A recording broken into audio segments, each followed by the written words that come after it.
Welcome to another fun-filled Monday edition of Second City Sports. We're live in living color right here on Sports Zone Chicago, along with Mr. Lakeena McGee, which is she. I am Sidney Brown. Hey, that's me. You can follow yours truly on the Twitter and the IG at CK80. Once again, at CK80. That's SIDKID80. That's SIDKID80.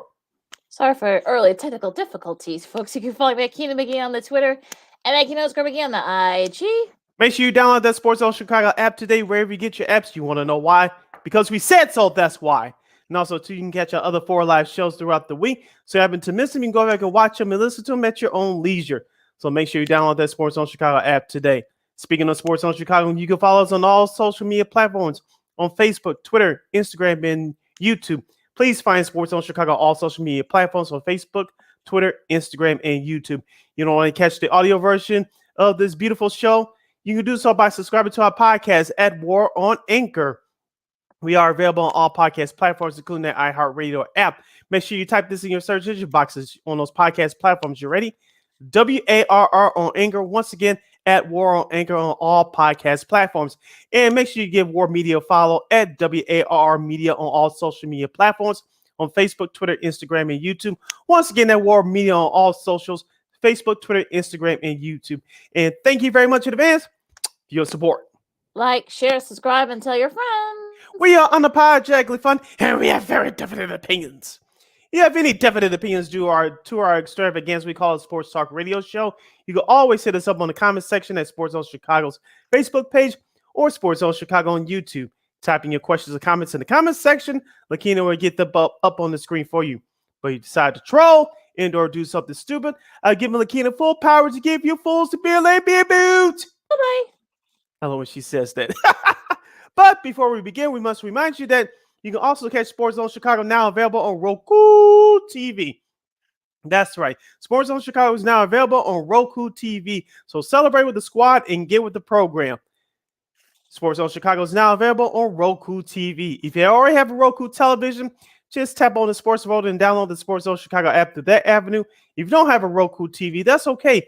You have some handheld devices around your household. iPad, iTouch, iPhone, your personal PC, your Chromebook like I'm using right now.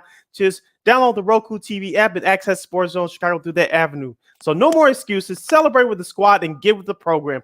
Sports Zone Chicago is now available on Roku TV. It's available 24 hours a day, 7 days a week, live and on demand. You can go, watch whatever you want, whenever you want. So it's always fun, especially in these times now. So even though we didn't, we don't have a Bears game to review, thank God, but we have some more, interesting results coming from NFL Week 14. We'll start in Buffalo, where the Bills held off the Jets 20-12. Josh Allen had a touchdown pass, 147 yards. Also had a rushing touchdown. He unfortunately led the team in rushing. I know that makes Sid bonkers, but they did. The defense did sack Mike White 4 times. Knocked him out of the game a couple of times for a little bit, but Joe Flacco came out for a series, but then he came back in the next series. But it was just enough to. This is actually their first win in the division, believe it or not. People forget about that. They had been over, prior to this, this game, but they got a much needed win in the division against the Jets, who they lost to earlier in the season. Did you check out the hit by Bills linebacker Kiko Alonso that knocked down Mike White? It was a nasty hit. Thank goodness Mike White is okay. But the Jets offense had a couple of shining stars yesterday. Zonovan Knight had 17 carries for 71 yards, and he scored the only touchdown of the game for the Gang Green. But their rookie wide receiver, Mr. Garrett Wilson, he had 6 catches for 78 yards. I think this guy is a rising star. Hopefully, if Zach Wilson ever gets his head out of his get his act together, I think those two could be a nice young tandem, quarterback wide receiver tandem. But the Jets, we talked about it on last Friday, Lakeena.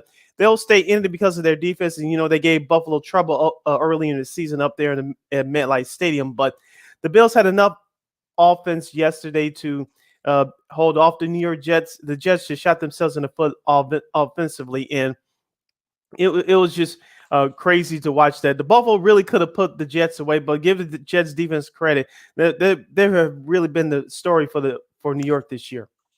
Absolutely. And yeah, video world, of course, you guys can, comment on Sports on Chicago's, YouTube channel. He says, him being, I'm sure he's talking about Allen being the leading rusher can't be good in December. That Mhm. is true. And yeah, Lonzo did hit, White really hard. You can tell he was banged up for a little bit. So, yeah, hopefully, look, I think if you're the Bills, you get another setback by the Jets. This is another chance where you had your chances to try to, maybe make this game a little bit different. You didn't do it, but if you're Buffalo, you get your first win in division, so you'll take that. And yeah, well, we'll see what happens, here on out, because the Bills, look, they got to keep pace with Kansas City because they got the tiebreaker against the Chiefs for the number one seed in the AFC, so they got to keep winning. Yep. Let's go to Cincinnati, Ohio next, where the Cincinnati Bengals continue to roll by defeating their in-state rivals, the Cleveland Browns, 23-10. Deshaun Watson for the Browns, 26 of 42, 276 yards and a touchdown. Joe Mixon ran the ball 14 times for 96 yards for Cincinnati. Jamar Chase, the second-year wide receiver out of LSU for Cincinnati, 10 catches, 119 yards and the touchdown. Lakeena, I did watch some of this game live via my computer screen yesterday. Deshaun Watson did look a little bit better. He was rushing out of the pocket. As we all know that he's one of the best mobile quarterbacks in the league. Cleveland just couldn't get their running game going, and their passing game was okay, but they had to rely on that, especially in the second half, because they were trailing by a lot. But that first half by Cleveland offensively was just putrid. On the flip side for Cincinnati, Tyler Boyd was out.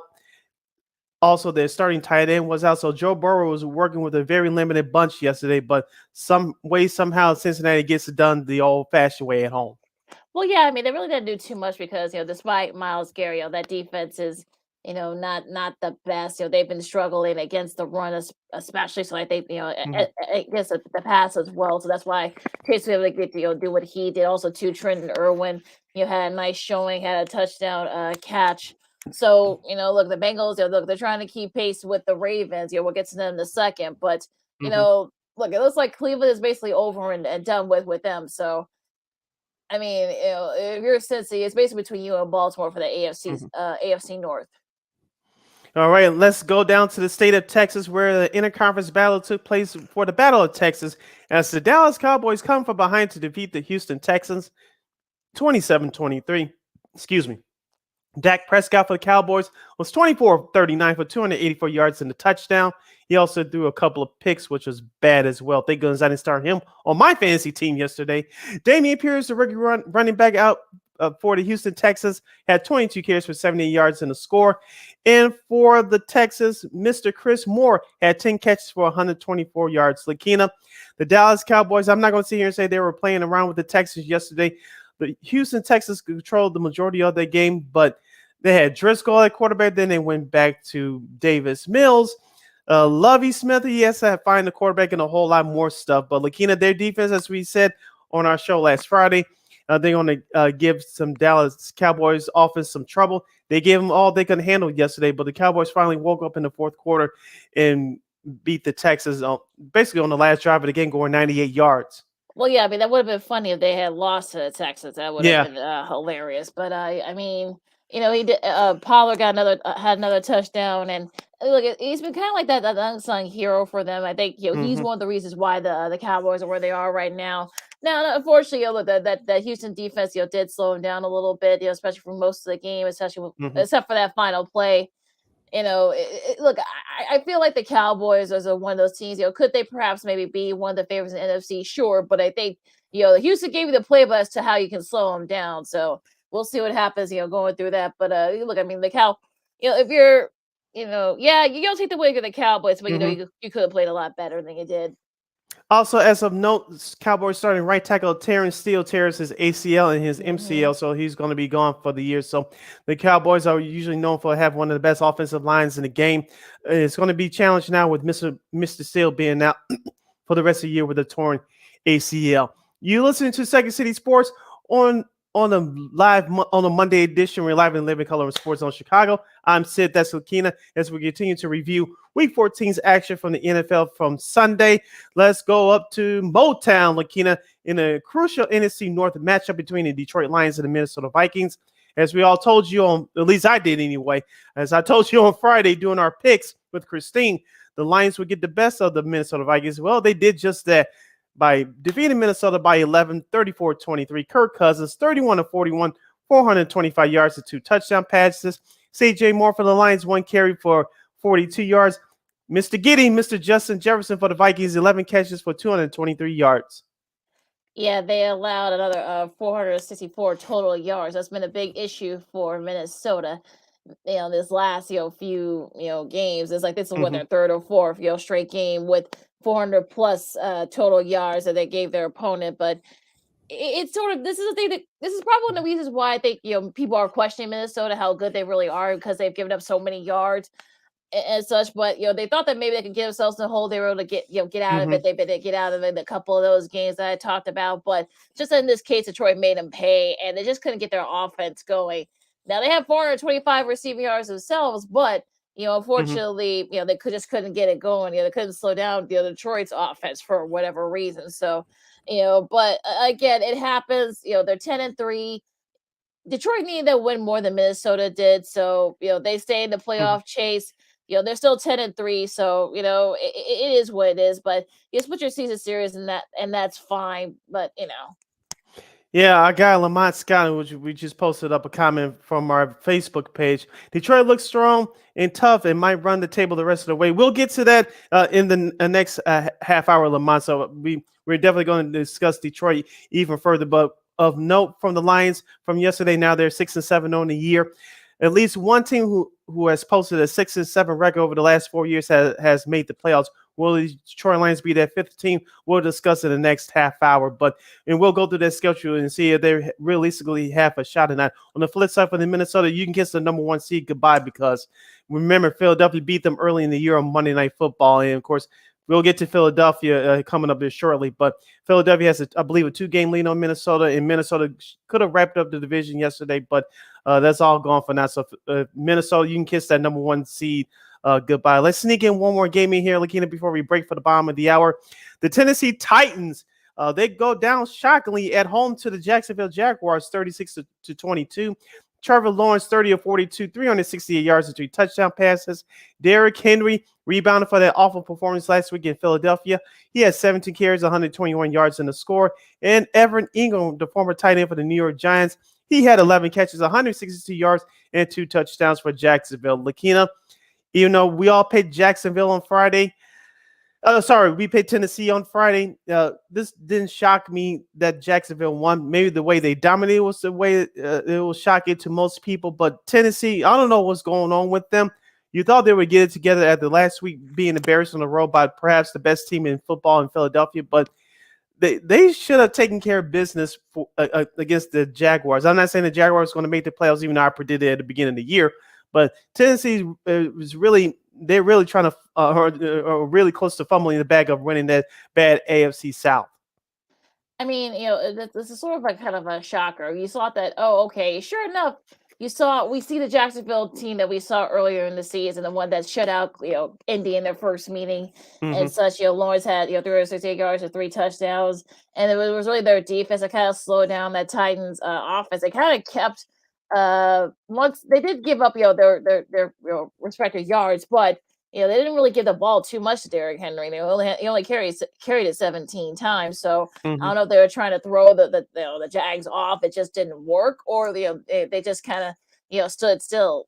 They only scored 8 points in the second half, and even then that was garbage. That was a garbage touchdown. So the game had already been over by that point. So I don't know what's going on in Tennessee. It's getting interesting in the AFC South, though, I feel like. But we'll see. Yep. So Tennessee, they're having issues right now. They fired their general manager around this time last week, and so they're going through some changes both off the field and on the field. So we'll see what happens as we get to the end of the regular season. The rest of the recap of Week 14 from the National Football League when we return, and we'll give you our studs and duds. We'll give you our quick Monday Night Football preview between the Patriots and the Cardinals. And can the Lions be the 5th team to make it to the playoffs with a 6-7 record at this point in the season? We'll give you that answer and a whole lot more as you're listening to the Monday edition of Second City Sports. We're live in living color. I'm Sid. That's Lakeena. You're listening to Sports Zone Chicago. This year, my mom got me the perfect bag for back to school. These colorful binders help me stay organized. These headphones are just what I need for studying. These new sneakers are just what I need for the new year. This jacket is a real must-have. My parents got me the skateboard I wanted. It's pretty cool. These scissors really come in handy in art class. These colored pencils, too. These new socks, they can be a real lifesaver.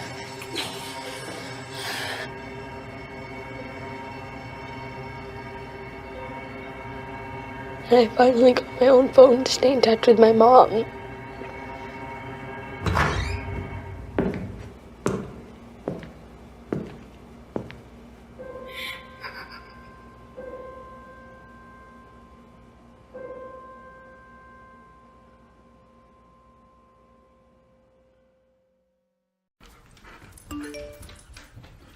Trisha's having a sleepover tonight. Can I go? I wonder about Lucy's friends. What should I say? I know you're only 10, but one of these days a friend will offer you a drink. And alcohol at your age can lead to so many things. None of them good. So can I go to the sleepover? Lucy, I want you to promise me I something. finished my homework. Bigger promise. If there's any drinking, I want you to say, "No thanks, not my thing." Mom.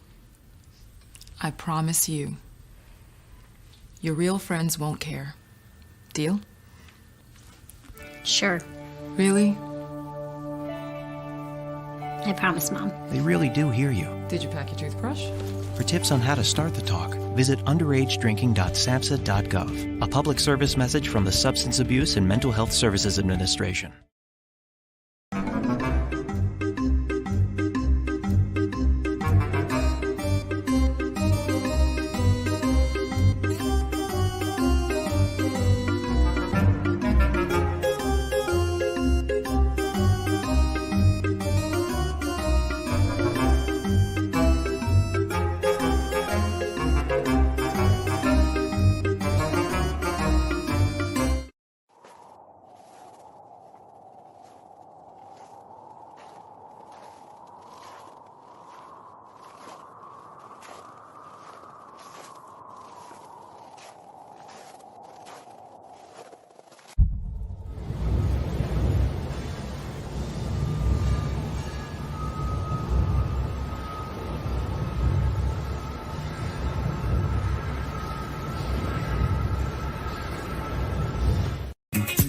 Hey, this is Dr. J, and I listen to Sean and Maya in the morning.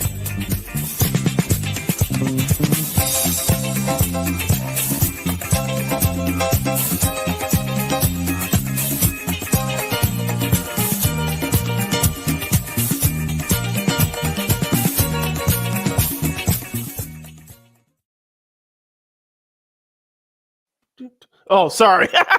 Welcome back to Second City Sports, the Monday edition. We're live in living color right here on Sports Zone Chicago. I'm Sid. That's Lakeena. You can follow yours truly on the Twitter and the IG at SidKid80. Once again, it's SidKid80. That's SIDKID80. That's SIDKID80. You can follow McKenna McGee on the Twitter and McKenna McGee on the IG. If you want to get at us at the comment section, we have less than 90 minutes of this extravaganza. We left, as we say, we call it Sports Talk Radio Show. You can get at us in the comment section on Sports Zone Chicago's Facebook page or Sports Zone Chicago on YouTube. Type in your questions or comments in the comment section. Lakeena will get them up on the screen for you. Continue our recap from Week 14 from yesterday's action in the National Football League.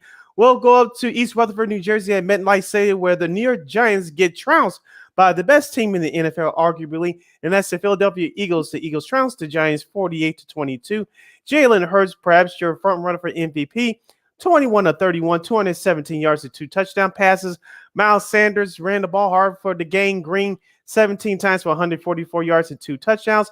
A.J. Brown was proven to be the acquisition that this team has needed all year long. He had 4 catches for 70 yards in an early touchdown.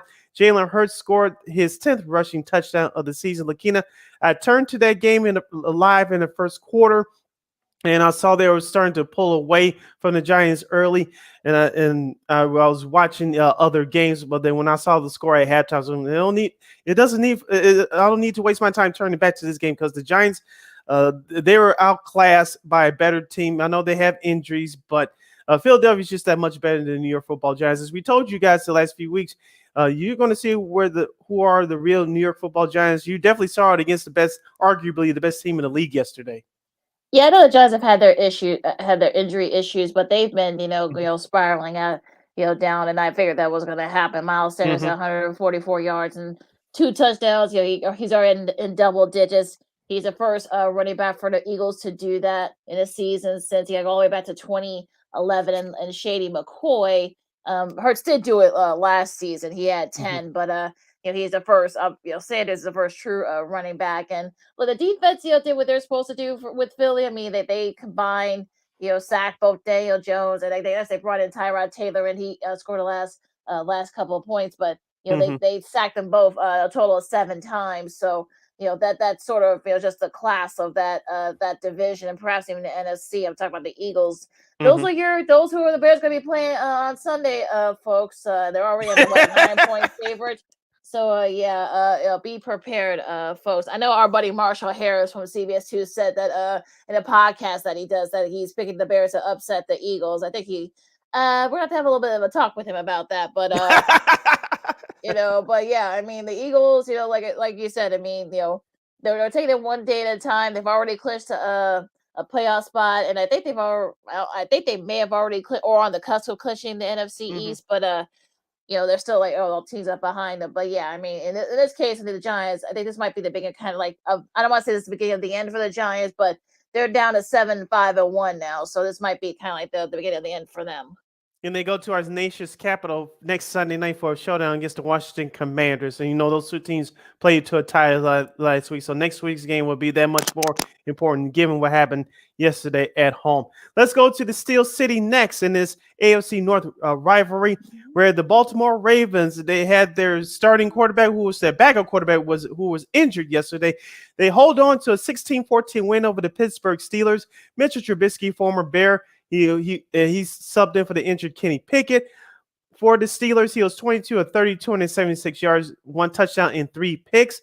J.K. Dobbins for Baltimore ran the ball hard 15 times for 120 yards in the score. Deontay Johnson for Pittsburgh, 6 catches for 82 yards. Lakeena, we said this was going to be an ugly, low-scoring game. It turned out that way. I hope you liked it because that Baltimore defense held on at the end. They picked up Trubisky 3 times, and they also had a blocked field goal, which came to bite Pittsburgh on the backside. Well, yeah, it was really what they needed. They didn't really have to do too much. Hundley, got hurt. He was he had to leave due to concussion. Anthony Brown, if for those of you who know, if you're Pac-12 guys, and gals, you remember him from Oregon. He had to come in. Of course, he was sacked his first play, but he settled down and he was able to do just enough to win that game. It was thanks to Dobbins and to Edwards.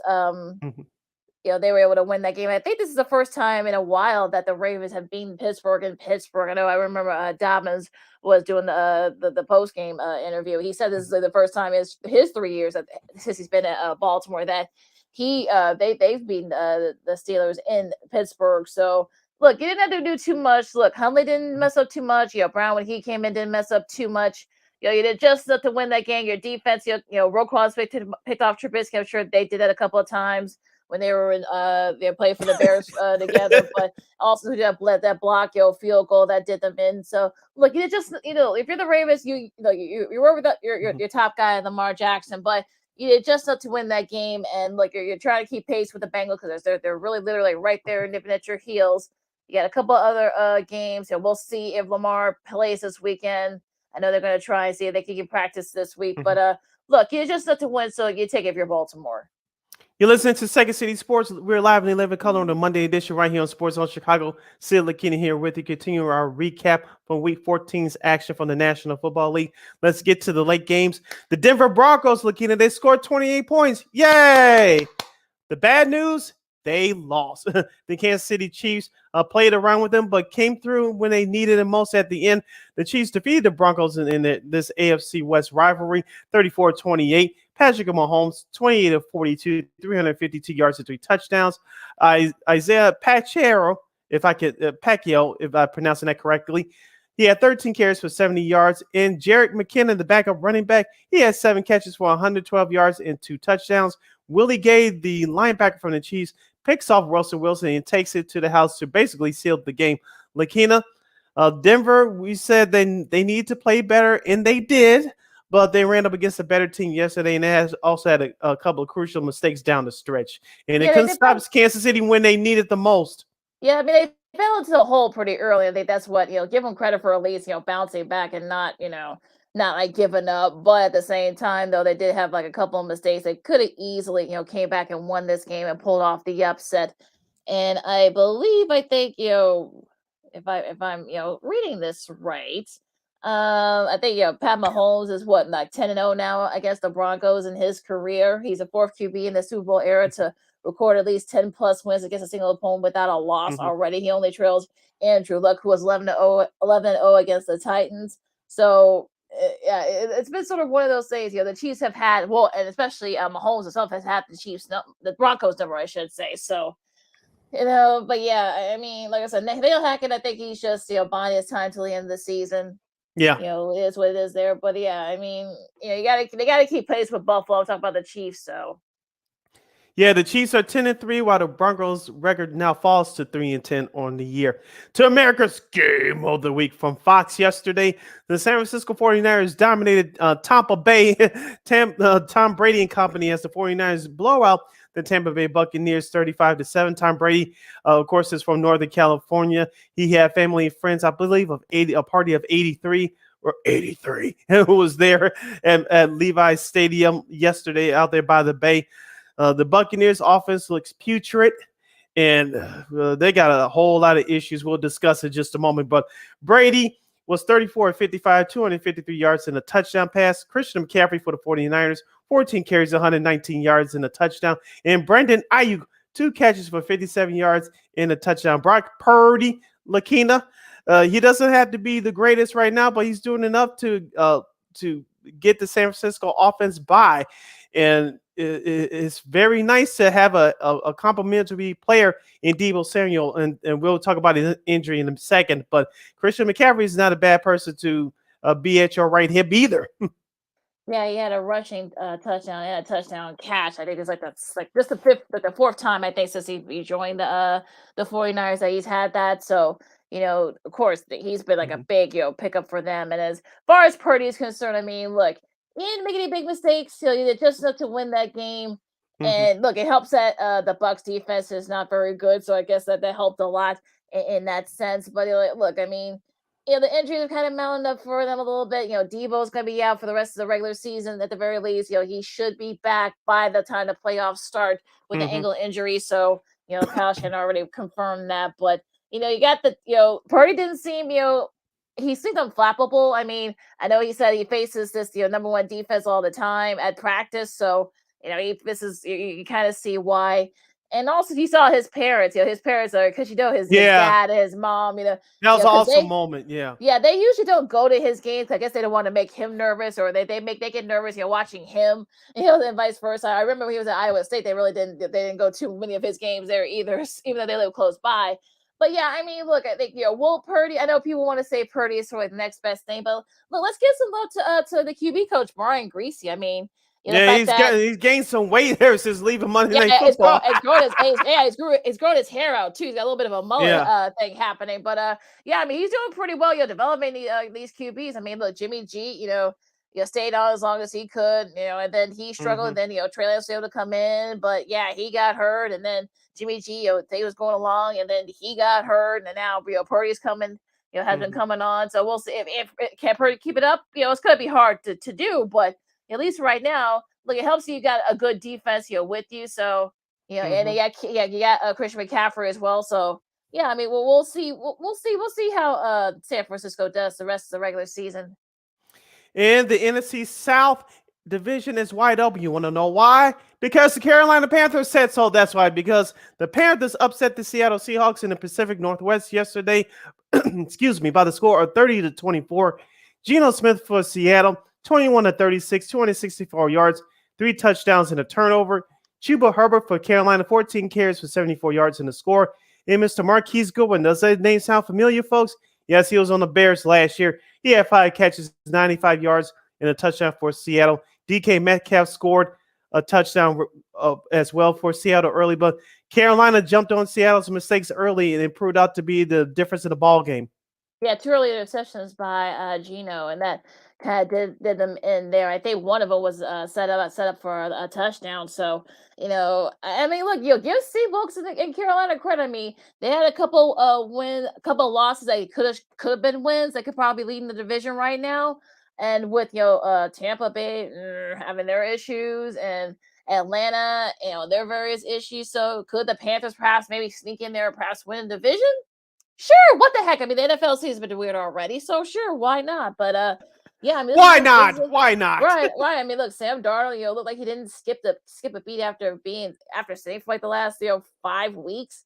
So look, I mean, sure. I mean, look, Seattle. I mean, they're still they're still like in the hunt, but they're starting to kind of fall off a little bit too. So yeah, they're just getting interesting there in both the NFC South and the NFC West outside of San Francisco. We'll get to one team that could benefit from that in a second. Okay.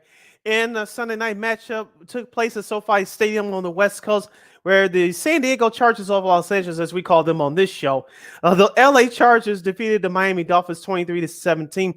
Justin Herbert, 39-51, 367 yards and a touchdown. Austin Eckler, 15 carries, 45 yards and a touchdown. And Mike Williams, 6 catches, 116 yards and a touchdown. Lakeena, we all picked Miami on Friday's show. Remember I said which Chargers team, you don't know which Chargers team would show up? They actually decided to play ball last night, and they won. What happened? Yeah, someone told me to pick the Chargers, but then I said, "No, you know what? I'll pick the Dolphins." Just because. Same here. But no, of course, Justin Herbert has probably one of his best games of the season, especially now that both Keenan Allen and Mike Williams are back. They could buy for over 200 receiving yards. Of course, Williams had that touchdown. It was actually their defense too that kind of helped them there. Yes, they gave a couple of big plays. There's the Tyreek Hill run that was like a fumble, a little bit like a fumble, scramble, and then they were able to pick it up. Hill was able to pick it up and go to a touchdown, but they did just enough to kind of win this game. So the Chargers, they're back in in the thick of it for one of the, as of right now, they're the 7th wild card spot in the AFC. As for the Dolphins, they're starting to kind of fall off a little bit. So like the defense really is what's killing them at this point. Yeah. The Dolphins, we know how good the Dolphins are. Look, Tua didn't make any big mistakes, but it was really their defense that let them down. And that's been unfortunately, that's been the case for some of their losses this year. Yep. So the Chargers, they're still on the outside looking in the playoff picture, and they basically need to win out to secure one of those one of those 3 wild card spots in the AFC. It's going to be challenging, but like you said, they need to turn it around. Before we get to our Monday Night Football preview between the Cardinals and the Patriots, a shout out to our guy Lamont Scott again. Justin Herbert is the truth when the team is healthy. You're right, Lamont. I guarantee you this: the Chargers. The reason why the Chargers are struggling is not because of Justin Herbert. It's because of injuries, especially to their defense and their O-line at times. And this has been their ugly trend through their recent history, at least over the last 10, 12 years, bad special teams at times. So you cannot blame that on Justin Herbert. He's doing his thing, but the rest of the team has to stay healthy and stay consistent if the Chargers want to get to the playoffs this year. Lakeena, before we get to our quick preview of tonight's Monday Night Football contest, who are your 3 studs first? Of course, Brock Purdy, for the 49ers with a nice debut. Mr. Relevant now. Yeah, the Philadelphia, of course, their continued success and their great performance, and let's see. I guess I'll go with Buffalo for doing just enough to win that game against the Jets. They finally get their first division win. So they, like I said, they've been 0-2, prior to that. So they finally win their first division game. So they could. Look, they play the Dolphins again. They get them at home. I'm sure they'll be kicking themselves from that that first meeting. So hopefully they can take control of the division. My three studs are Trevor Lawrence from Jacksonville, 368 yards and 3 touchdowns as Jacksonville upsets the Tennessee Titans on the road. My second stud would be Jalen Hurts, perhaps your front runner for NFL MVP. For Philadelphia, he had 270 yards, 2 touchdown passes, and his 10th rushing touchdown of the year as the Eagles blow out the New York Football Giants.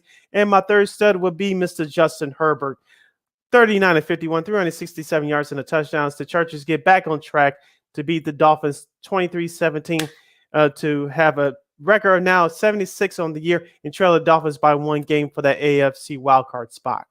Yeah, back to 2-2 for in the division, I should say, for Buffalo. They, of course, they won against the Patriots on last Thursday night. Bonus up to the Panthers. I mean, they could they perhaps maybe sneak in to win the NFC South? Sure, why not? So, Jacksonville may have a chance to win the AFC South. So we'll see what happens there. Now, who are your duds, Sid?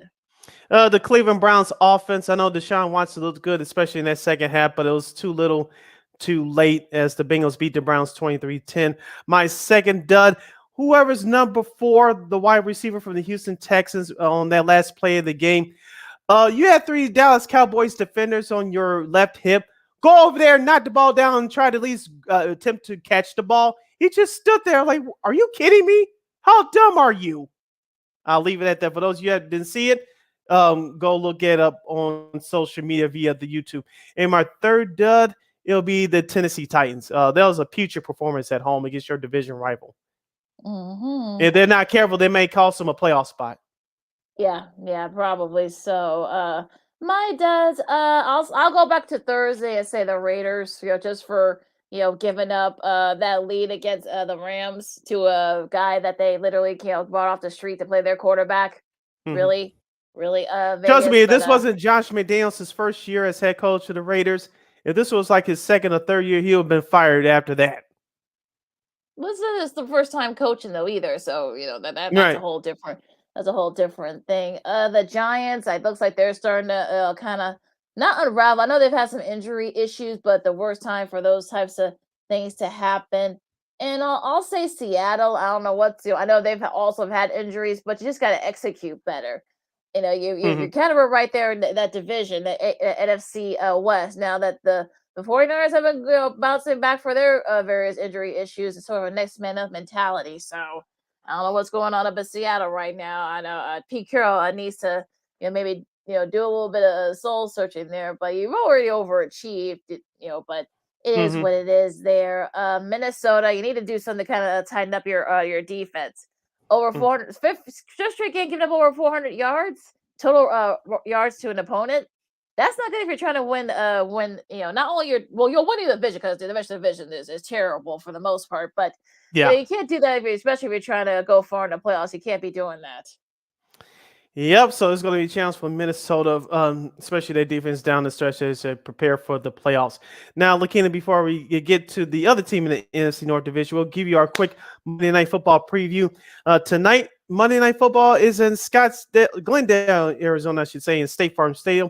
The 4-8 Arizona Cardinals will host the 6-6 New England Patriots. Lakeena, I did pick the Arizona Cardinals tonight. I know New England's now a 2.5-point favorite. Lakeena, you would think that Cliff Kingsbury will be more aggressive tonight.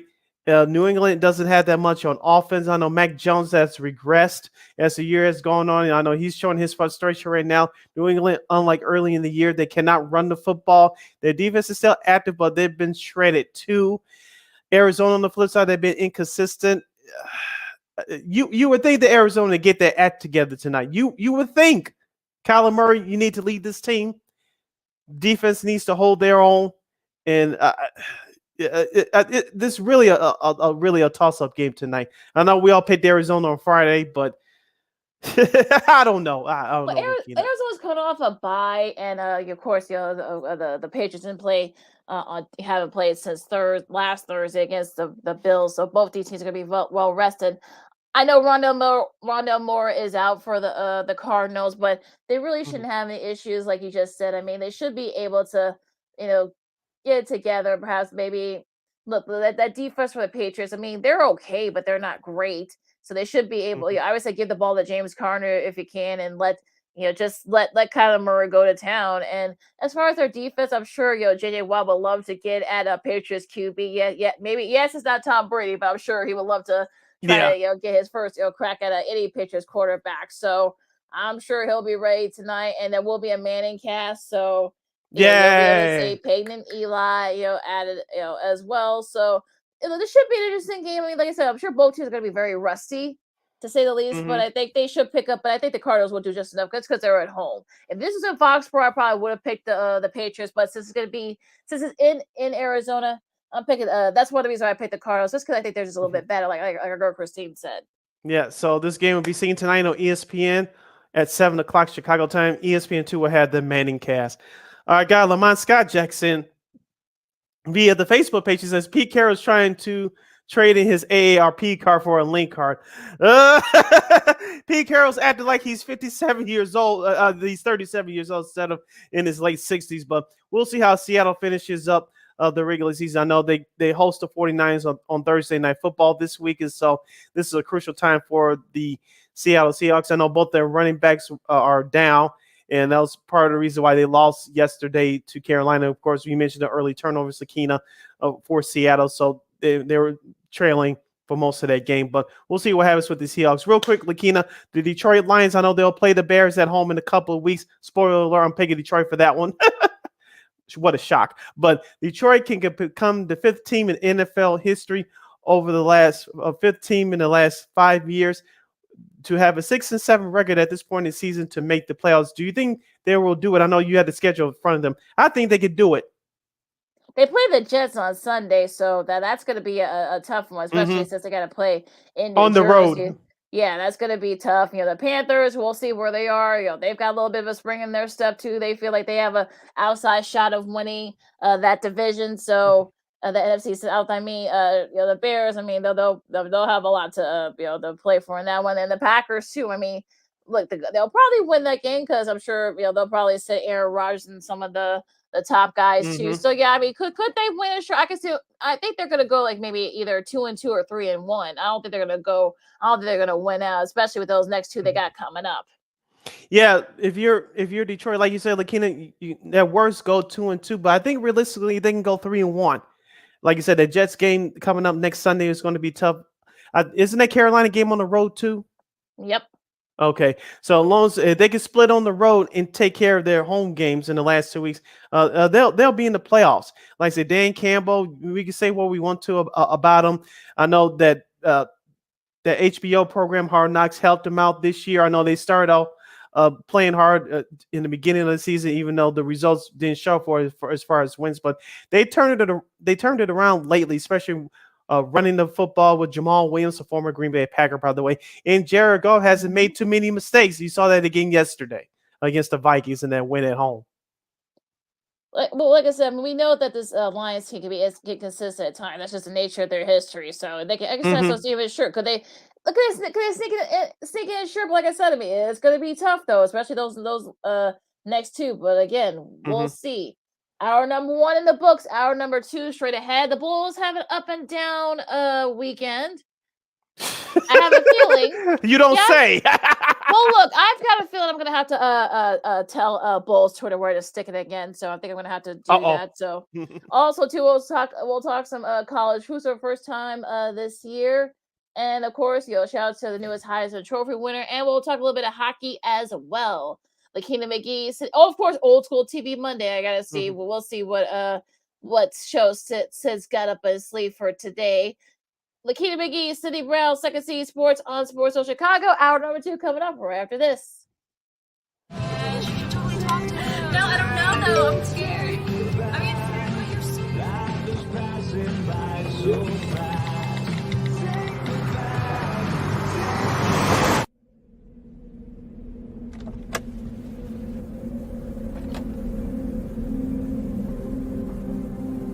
Do you know that you're in my lane? No, not at all. Are you not paying attention? Are you texting? I was just checking in with my mom. I was telling her that I thought we'd be home by 6. It's okay. There's enough time. Just pay attention. I'm not even halfway through my text. There's no way. I'm not even going to look up. My babies are in the car. You have to pay attention. It's just supposed to be a quick text. I'm so sorry.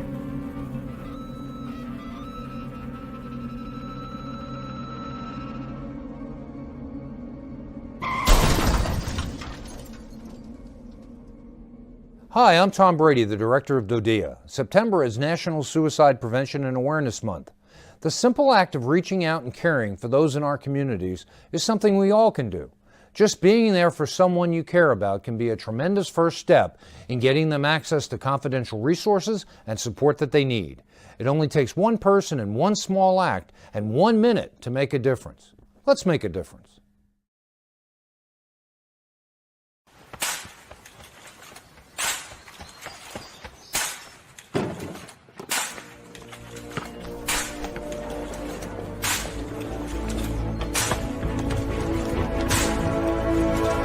Move it!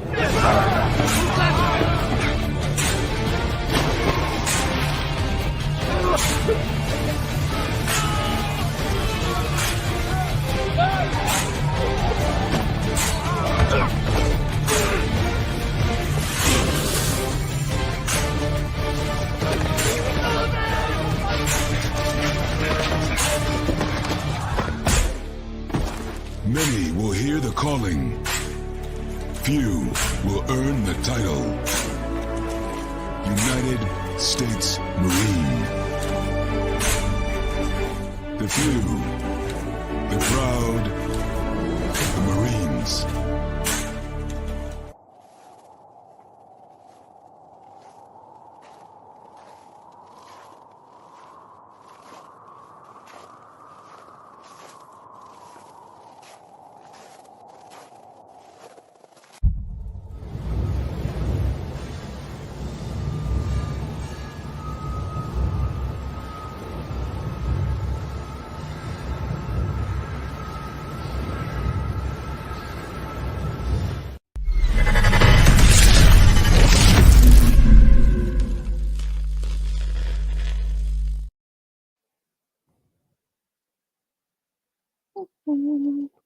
Welcome back to Second City Sports. We're in hour number 2. We're live in the living color right here on Sports Zone Chicago, along with Miss Lakeena McGee, which is she. I am Sydney Brown. Hey, that's me. You can follow yours truly on the Twitter and the IG at CK80. Once again, at CK80, that's SIDKID80, SIDKID80. You can follow me at Lakeena McGee on the Twitter and at Lakeena McGee on the IG. We have less than an hour left of this extravaganza we call a Sports Talk Radio Show. You have any questions or comments for us, especially during our next topic, who I know is going to get heated for sure. You can hit us up in the comment section at Sports Zone Chicago's Facebook page or Sports Zone Chicago on YouTube. Type in your questions or comments in the comment section. Lakeena will get them up on the screen for you. And just a daily reminder, you can now catch Sports Zone Chicago available on Roku TV. I'm sorry, I was fading in and out there for a second. But yeah, Sid, let's talk some NBA. A mixed bag for the Bulls. This weekend, of course, they hammered the Mavs. Okay, yes, I get it. They didn't have Luka. Okay, and Max Kleber, who was one of their top defensive guys, for the Mavs, he was out as well. We can thank Giannis and them for that one. We'll get to that game, that game against that Mavs Bucks game in a second. Now, of course, in Atlanta, this is like the third or fourth time these teams have been to overtime this season. They were down, I think, 8 in the second half. And then, they were, there was a foul called on shooting and the act of shooting, on DeMar. DeMar, hit 3 free throws. I don't know how they got, 0.5 left back on the clock. That's a whole different conversation. But yeah, AJ Griffin, who I think did this once already again. I forgot who he did it against, but he got in there and of course, hit that game winner. That was a tough loss for the Bulls. Now, Sid, I'm gonna let you go first because I got my piece to say and I don't want to interrupt you. So yes, give Atlanta Hawks credit for that win last night. That was a great play and they deserved it. The Bulls, in my opinion, lost the game on a couple of scenarios. One, the second quarter where they just got outplayed and they were down big at halftime. Now give them credit for battling back in the second half to tie the game, and which they should have won, which brings up my second point. Derrick Jones Jr., brother, Give me 2 free throws. You had a chance to win the game. You hit the first one, no problem. The second one, I don't know what happened, but you should have hit that one. Even though the Bulls didn't play well through 48 minutes, you have gotten out of Atlanta with the win, okay? That's point number 2. Also, point number 2 in B, before those Derrick Jones free throws, DeMar DeRozan, that should have been a foul call. I know many Bulls fans want him to get those superstar calls. I don't know why it's not happening, but it was a 50-50 shot at best where he got fouled or not. If the rest would have blown the whistle, obviously, as a Bulls fan, you'll surely have been happy, but I think that still should have been a foul call. That's number 2. Number 3, Zach LaVine, beginning of overtime, Lakeena. He had 2 bad shots where the Hawks were leading by 3 already, I believe. And he in his first 2 shots in overtime, they were bad 3-point shots. Now, I thought that once the Hawks went up by 4, that Billy Donovan was going to call timeout. He did not. Now, great job by Zach LaVine on the next 2 possessions. He called the Hawks defense off guard, and he made 2 slam dunks. I said on that second jump shot, Lakeena, you think at times I think Zach LaVine is impatient the way the offense is ran, and so he took that 3-point shot. I'm talking about the second jump shot, which barely made rim. But this is what you get with Zach LaVine. I thought he should have been more aggressive, especially in overtime, where those 2 dunks that he did on those next 2 possessions, great. But one of those jump shots should have been a slam dunk as well, and you would have given your team a better chance to win. Number 3, I don't know if you watched Bulls post game live last night on NBC Sports Chicago. I thought that Kendall Gill brought up a great point as far as that last play of the game in which AJ Griffin won. They should have ran zone. Now, if you notice, Lakeena, who was the inbounds passer before Atlanta called their last timeout? Trae Young. You knew that Trae Young's one of the worst passers in the inbound on the inbounds. Nate McMillan, great job for exposing the Bulls' coverage defensively. The Atlanta Hawks took their last timeout. They put a different guy there.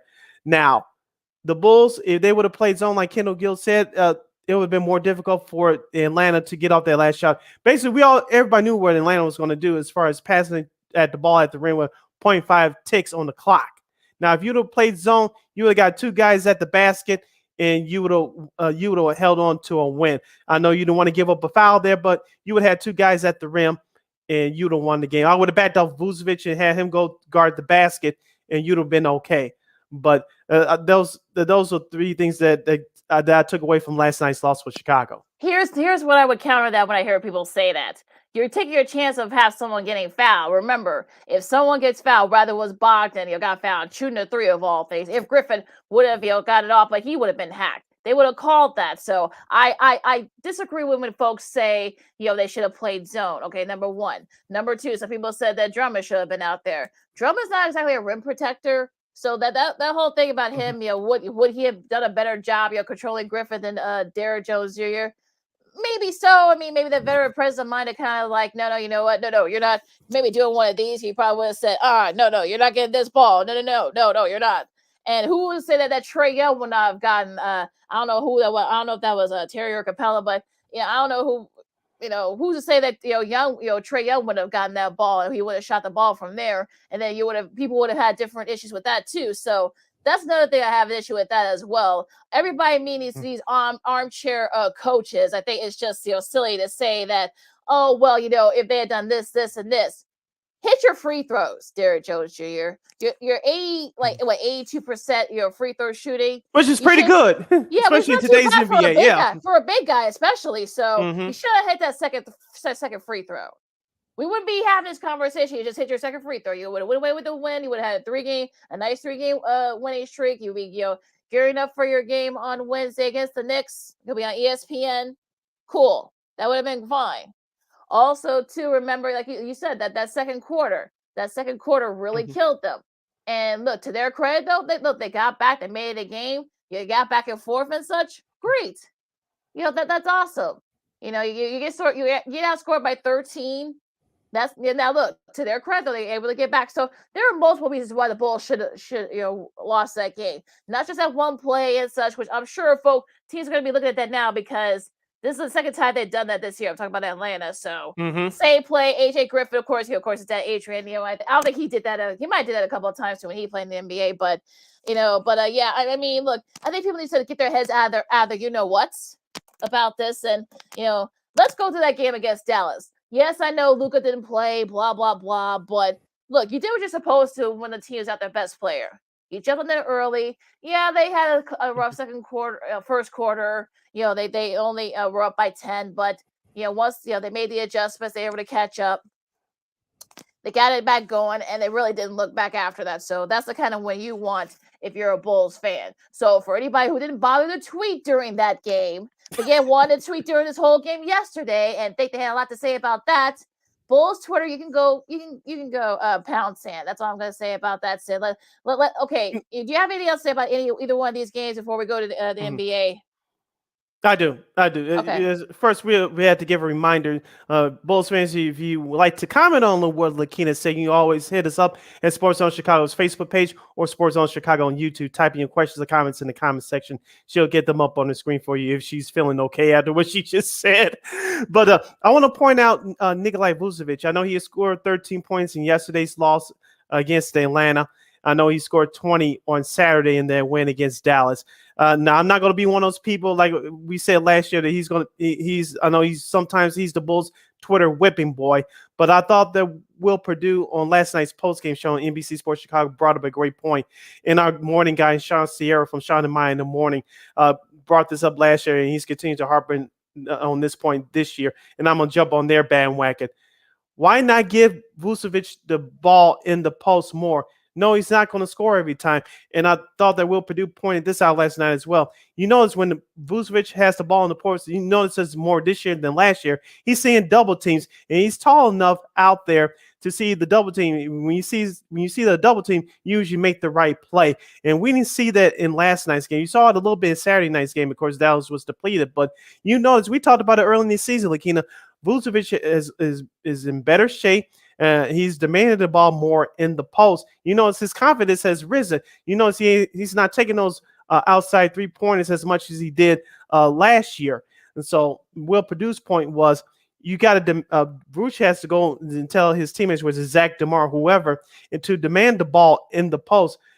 And once your offense runs through Vucevic, and the rest of your offense is okay. Because remember, we talked about this before, like, whenever Zach and DeMar get off, the rest of the team stands around. You do not win many games in this league when you have one guy carrying your team. The ball has to move. And you notice the ball moves when Vucevic has it, especially in the post. And the rest of the team has better opportunities to get off better shots. But when Vucevic does not have the ball in the post, that Bulls offense is stagnant. Well, yeah, the whole thing with that. I mean, he had a couple of missed shots last night, so I think that sort of didn't help him there. But it's also too the turnovers. I think 18 turnovers for the Bulls. Mm-hmm. And this is when you miss Caruso, because there were a couple of turnovers. Yes. That was going to be my next point. Yeah, they missed them last night. Were really bad. Some of those turnovers were really bad. I think again, Kobe got a ball off his foot a couple of times, and this is when you miss Caruso. Hopefully he'll be able to. They are off for a couple of days, so hopefully he'll be able to play against the Bulls. But the Bulls play the Knicks on Wednesday. But that's another thing that detoured them as well. I mean, you can't really have these type of turnovers especially against a team like Atlanta that will make it pay. So yes, folks, feel free to comment if you know how you feel about the Bulls season thus far. I can't guarantee that I may have a counterpoint to that if you disagree, but but look, it is what it is there. But so look, I mean, 1-1, the Bulls are back at 11-15. The Hawks are really they're not blowing anybody out either. They're 14-13, so they're missing Dejounte Murray. Yeah, so they're struggling, at 5, near or at 500. So they're not really running away with anything either. So let's talk about the rest of the NBA, because I wanted to get into these games. So this is XC Sports on Sports Zone Chicago. Lakeena and Sid Brown with you talking Bulls. Now we're going to the rest of the NBA. Of course, we always go backwards here, not literally, but just for scheduling purposes, we go backwards. Going into. Sticking with yesterday's games, Sunday's games, some pretty interesting results here. You got the Pelicans beat the Suns 129-124 in overtime. Zion once again leading the way there for the Pels with 35 points. And unfortunately for the Suns, they've been kind of staggering a little bit themselves. So, but again, Zion, I think making a case for comeback player of the year again if he stays healthy. That's going to be the thing with Zion. He has to stay healthy in order if the Pelicans want to take that next step. And also, too, you can sneak his name in as far as dark horse for MVP as well. Lakeena, did you check out his post game comments after Friday night's game when they beat the Suns the first time? Of course, they swept the 2-game weekend series. Did you check out his post game comments on after Friday's game? He referenced after that 360 done, which some of the Suns players were upset because the game was already in hand. Zion referenced the playoff loss that the Pelicans had to the Suns in last year's first round playoffs last year. And of course, Zion was injured that whole year. He said, I was with my brothers sitting on the bench and we didn't like that. He said, I expect them to do the same thing if they had the opportunity. But basically, he didn't apologize for it, and nor should he. That's just me. It's fine. I mean, like I know some people say, well, that wasn't very nice, but like they did it all the time, back in the 80s and 90s. So it's not like exactly. This isn't like the first time someone's done that. So I think people need to just get off your high horses and kind of chill on that. You're only just mad because it happened against your team. I'm sure if DeAndre Ayton would have done it, or Devin Booker would have done that, or if he hit a three, that they didn't really need, you would have been okay with that. So, but then of course Zion did it, was a dunk. Everyone's making a big deal of it, but it is what it is. Philadelphia got a nice win against the Hornets, a much needed one too. Joel Embiid led the way with I believe it's a season high for him, 53 points for him, as they desperately needed that one especially after some, we'll get to that game in a second against the Lakers. That was an interesting game there, but a nice showing there for the Sixers. Yeah, as we talked about on our last show, Philadelphia is starting to get some healthy bodies back, minus Tyrese Maxey. Hopefully he'll be back soon. But you have James Harden, who's now back. Joel Embiid has stayed healthy so far this year. And you can sneak his name in as far as MVP candidates as well. He like you said, he dominated last night with 53 points. Michael Jordan, Charlotte Hornets, looks like they'll be tanking for the lottery this year. You can forget about the play-in. No, yeah, absolutely. Milwaukee loses to Houston 97-92. Jalen Green had led the way for the Rockets with 30 points. So, look, it happens. Look, these Houston sneaks up on teams sometimes. So I wouldn't be too hard if you're a Bucks fan. Yeah, we'll be remiss if we didn't say peace and love to the Paul Silas family.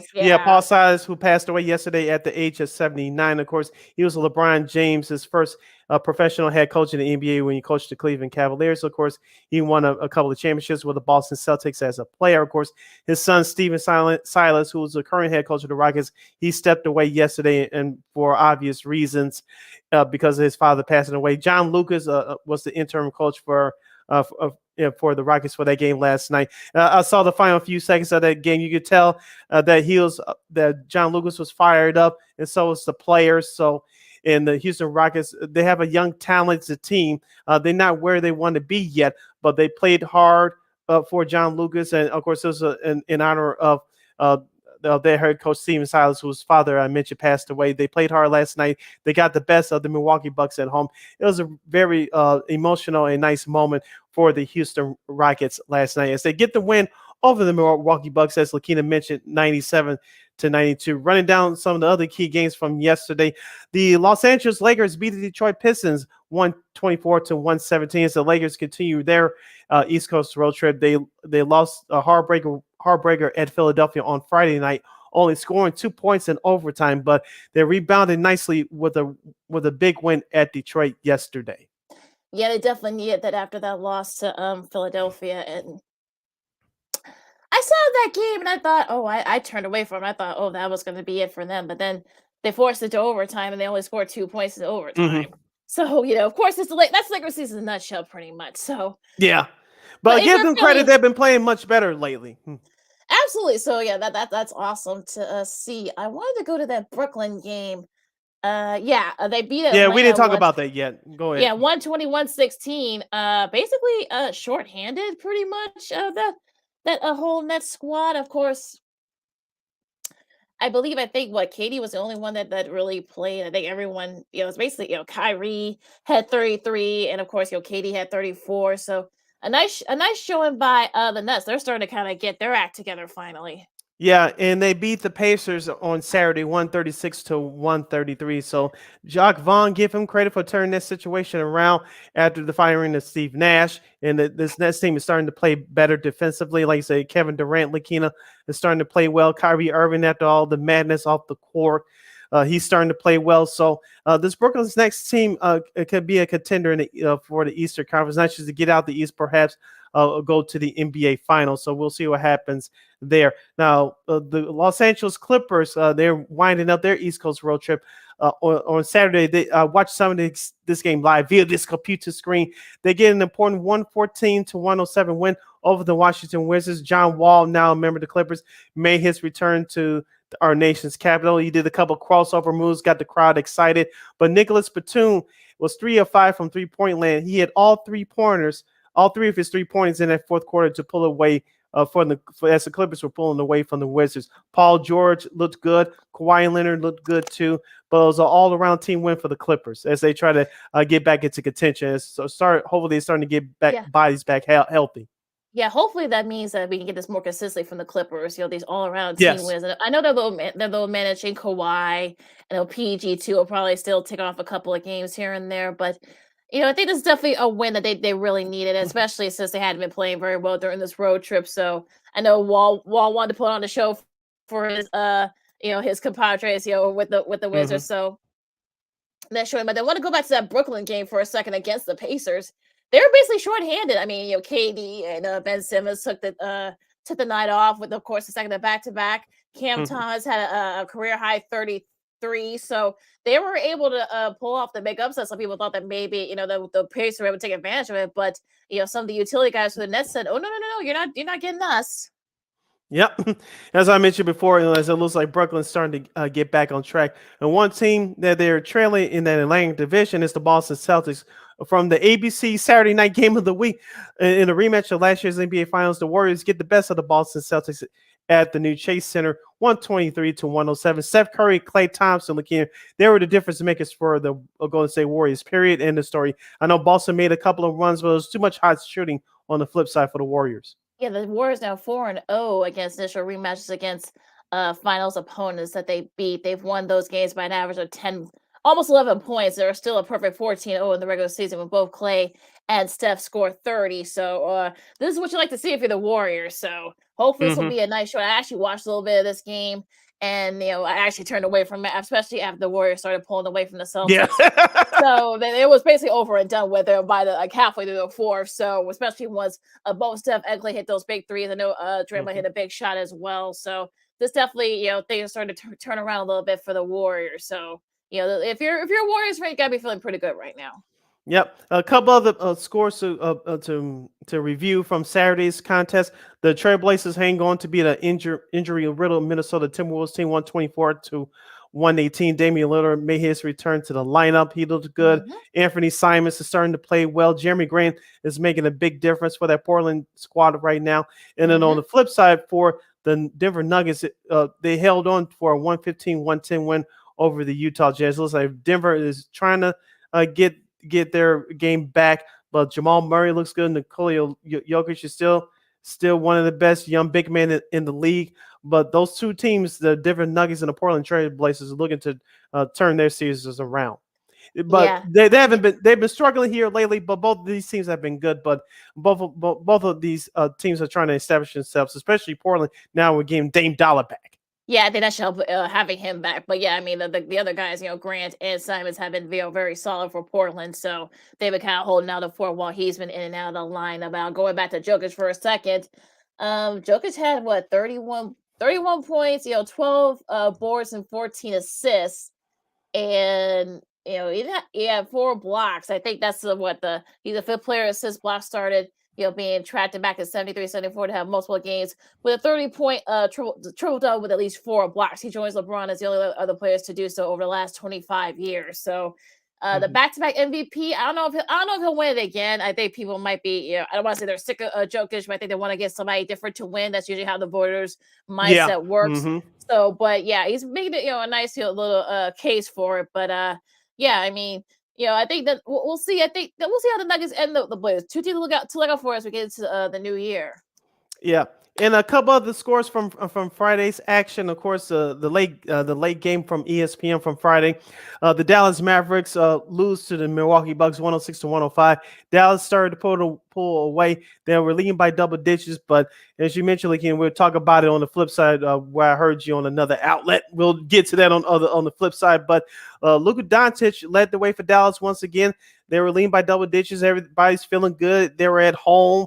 But the Milwaukee Bucks said, no, you don't have enough to close us out. So Giannis and the boys came back strong and pulled out a 1-point victory. And the Utah Jazz had a bad weekend. They lose to the injury-riddled Minnesota Timberwolves team 118-108. And the Sacramento Kings quietly, Lakeena, they still above 500, a few games above 500 to say the least. They beat the Cleveland Cavaliers on Friday, 106-95. Yep. So some great scores going on this weekend in the NBA. As we go into this week's games, some good ones here tonight. You got Miami, Indiana at 6 o'clock. You got Brooklyn and Washington at 6. We'll see. I think Bradley Beal's supposed to be back for that game. Washington missed them on Saturday against the Clippers. Yep, Atlanta and Memphis. That's the first game of the NBA TV doubleheader. OKC and Dallas, I should say. Cleveland and San Antonio. Minnesota and Portland, and Boston and LA. The Clippers are back at home. I know they'll be happy about that. That should be a fun one there. That second game, the NBA TV doubleheader at 9:30. Going to tomorrow's schedule, which is Tuesday, for those of you listening back on our replay on War on Anchor. The Sacramento Kings will continue the East Coast road trip. They'll visit the Philadelphia 76ers. That's at 6 o'clock. The first game of that TNT Tuesday night doubleheader at 6:30, we'll have Golden State and Milwaukee. That should be fun. Some people think that this should be this year's finals matchup. We'll see about that. At 7 o'clock, we'll have Phoenix visiting Houston. At 8 o'clock, we'll have New Orleans facing Utah. That should be a fun one. Which team is going to score 140 points first? We'll see what happens out there. And at 9 o'clock on Tuesday, the second game of that TNT doubleheader, the Boston Celtics and the Los Angeles Lakers. Oh yeah, Boston won't have to go anywhere, so that's always a interesting thing. Back-to-back games in the City of Angels. Yeah, Clippers and Lakers got to face them back-to-back, so you don't have to go anywhere. That's always just gotta stay where you're at. Going to Wednesday, you got Detroit and Charlotte, Golden State, Indiana at 6 o'clock. That should be an intriguing one. Atlanta and Orlando, Sacramento and Toronto. That should be a fun one. Of course, the Knicks and Bulls. That'll be the first game of the ESPN Wednesday night doubleheader. Yeah, that's an early start time at 6:30, folks. Night 7 o'clock, 6:30. So get there early. Get there to UC early. Well, yeah, I guess it's better than 8:30 start. I guess. Yeah. Miami and OKC and Houston and San Antonio at 7 o'clock. And rounding out the Wednesday schedule, Cleveland at Dallas at 8 o'clock. Why are you starting the Wednesday game in the Central Time Zone at 8 o'clock? I don't know, but anyway, Washington will visit Denver. Yeah, Washington will visit Denver at 8 o'clock. And the second game of that Wednesday night doubleheader for ESPN will have Minnesota at LA as the Timberwolves will host the Clippers. Remember, too, we've had Bulls games here that started at 8:30. Remember, Sid? So this isn't I know. This is a new thing, but of course, last year they had the Nets and the Bulls starting at 9 o'clock here in Chicago local time. That made no sense. But no, that didn't make any sense. But anyway, going to Thursday, you got Miami and Houston, and you got Milwaukee and Memphis. That should be a fun one. Giannis versus Ja. That's the first game of the NBA TV doubleheader at 7 o'clock. And rounding out the Thursday schedule at 8 o'clock, we'll have New Orleans and the Jazz again. No, folks, we did not repeat ourselves. No, it's not a typo.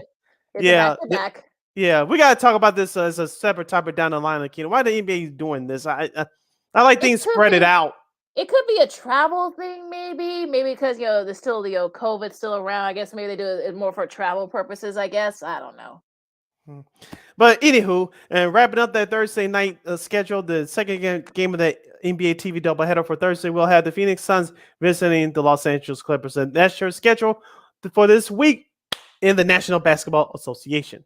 All right, Sid. So we got a quick break. One more segment left. Of course, we got a new Heisman Trophy winner. We're going to talk a little bit of hockey, maybe some college hoops as well. Also, too, some old school TV Monday. And I know Sid probably has something interesting planned for that one. You have to tune in to find out because I don't know myself. Lakeena McGee, And that's the way I like it. Cindy Brown, Lakeena McGee, Second City Sports on Sports Zone Chicago. We're wrapping things up right after this. This year, my mom got me the perfect bag for back to school. These colorful binders help me stay organized. These headphones are just what I need for studying. These new sneakers are just what I needed for the new year. This jacket is a real must-have. My parents got me the skateboard I wanted. It's pretty cool. These scissors really come in handy in art class. These colored pencils, too. These new socks, they can be a real lifesaver.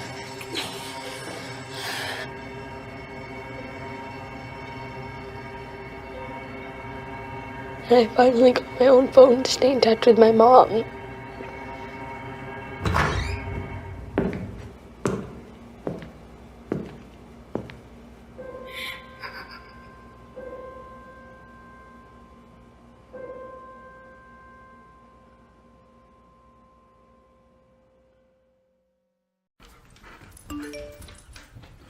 Trisha's having a sleepover tonight. Can I go?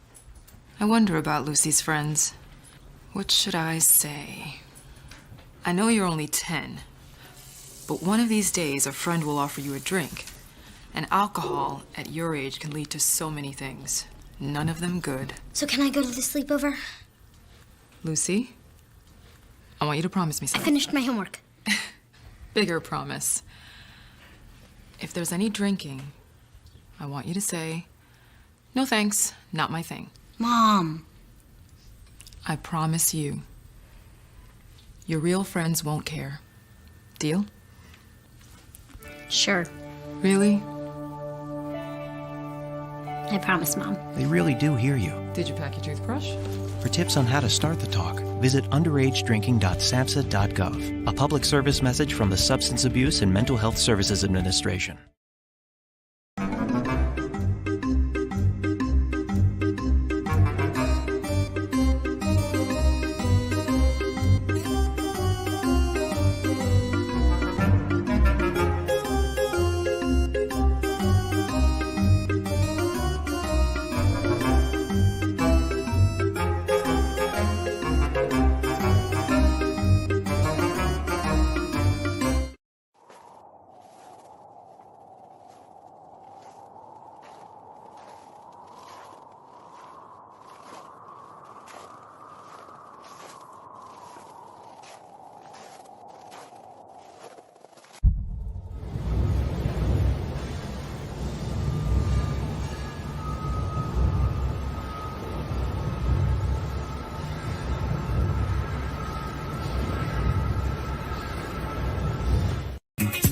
Hey, this is Dr. J, and I listen to Sean and Maya in the morning.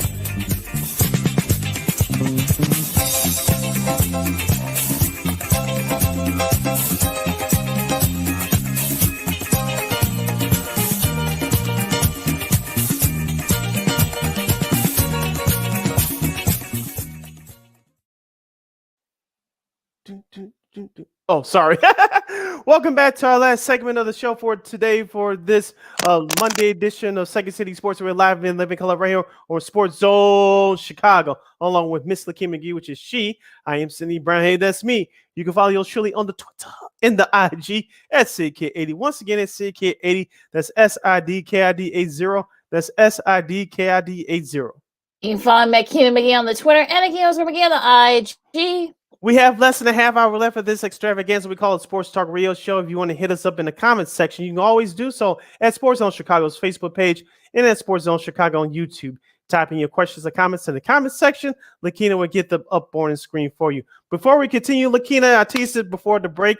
I heard you as a guest on the Fundamental Sports Show that's out of WVON AM 1690 in Chicago. I know you didn't promote it on our last show, but you did a great job as a guest with our good friends of the show, Mr. Titus T.W. Williams and DJ Turbine.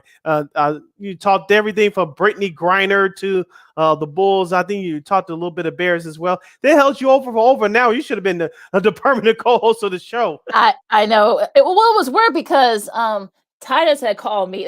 Well, the reason why I didn't promote it because it came out of nowhere. It was like literally 10 minutes before I was about to come on. Okay. And Okay. I got a call from Sometimes Titus these things saying, happen. Just let you know. Go yeah, ahead. well, so yeah, and like and then Titus, I was watching the Bucks Mavs game, and Mhm. then I got a call from Titus, hey, you want to come on? And I'm like, sure, why not? And of course, the grinder. We didn't talk about the Brittany Griner thing. We won't really get too much into it. We talked about Mhm. basically, some people throwing fits about why was she released and some of the others didn't, blah blah blah and such. But I'm glad that other people have kind of been called out on that. So, but we'll save it here. But yeah, we talked about Bears. I know our buddy Arturo, DJ Turbine, was a little bit he was still upset about the Bears, even though they didn't play this week. I told him we all told him, relax him. You don't have to watch a Bears game. It's okay. Yeah, watch other NFL football. It's much better than what's going on here right now outside of heck Justin yeah. Fields. Okay, exactly. So yeah, we talked some Bulls too. I mean, we said the same thing about the Bulls. I they said the same thing there as well. So he's I know Titus. I know he thinks the Bulls will get to the playoffs. I agree with him. I think they will. I think I think certain teams may fall off a little bit as we get more and more into the season. So we'll see what happens there. But yeah, it was a great time. I mean, like I said, I was there for almost an hour, so that was a little bit weird. But yeah, I mean, it actually worked out. So it was fine. Yeah, so support our guys, the Fundamentals, DJ Turbine, and Titus T. Williams every Friday night. The Fundamental Sports Talk Show on WVON AM 1690 in Chicago. Well, I don't get VOA in Chicago, Sid, or outside Chicago. How can I listen to it outside Chicago? Download that free iHeartRadio app. Just type in WVON Chicago. You can listen to it right there. So every Friday night from 9 p.m. to 12 midnight Central Standard Time, listen to the Fundamental Sports Show right here on VON. They bring on amazing guests like us and other folks from around the sports industry, both locally and nationally. So check them out. They really give you what's going on there. Now, Lakeena, let's talk some college football. The Heisman Trophy. It wasn't a surprise. Caleb Williams, the star quarterback out of USC. He's your winner of the award. Lakeena, I know USC wants to prepare to go into the college football playoff. Obviously, that's not happening for them, losing in their Pac-12 title game to Utah because they don't have any defense. But I digress from that. Congratulations to Mr. Williams for winning the award. Yeah, if you saw his speech, I think he even said that of course, the three other guys that was his fellow finalists. So Stetson Bennett from Georgia, Max Duggan from TCU, and C.J. Stroud from Ohio State. He basically said, "Hey, they're going to the playoff. I'm just, I won the award, but they're going to the playoff." So I'm glad he already said. Well, he's coming back anyway because he's only a sophomore. I think he's a redshirt sophomore, but he did say he's going to come back. So help your coach find some defensive guys. You'll be okay. I'm sure you got a lot of guys out there in California in the junior colleges, Orange Coast College, some of the other junior colleges that got out there. So you should be able to get that with no problem. But yeah, look, I mean, had it not been for that thing with Utah and such, I'm sure he would have been going to the playoffs right now. Talking about Caleb Williams. So look, a nice win for him. I know he wants. It's not how he wanted to finish. And look, they still got a bowl game, so they can still finish strong in their bowl game. Maybe not the bowl game that they wanted, but there's the plan of really good New Year's Six games. So it's really not a bad way they can still finish strong and such. So. And also too, this is actually Lincoln Riley's third, QB as coach. Of course, Kyler Murray he did a couple of years ago. Mm-hmm. Also too, Baker Mayfield he did in 2017. That was his first year at Oklahoma. So nice showing by Lincoln Riley. Now just recruit some defense, you'll be fine. Because that's going to go to the Big Ten in a couple of years. Just saying. Yeah, I know. Lakeena, you said Caleb Williams will be back next year. But like you said, that Lincoln Riley, he's done a nice job at USC. USC is back as far as being on the map as far as college football for the city of Los Angeles. I think he's got to use that the LA backdrop to an advantage. You saw what Pete Carroll did nearly 20 years ago, and you saw USC was back on the national prominence like they were in previous years long ago. But Lincoln Riley, like you said, the defense, they got to get better on defense. Like I said, Williams is back next year. So I know some people say they overachieved a little bit this year. Yeah, to a degree, but you see the template of what it takes to get into the college football player. Now go recruit the players to get it done.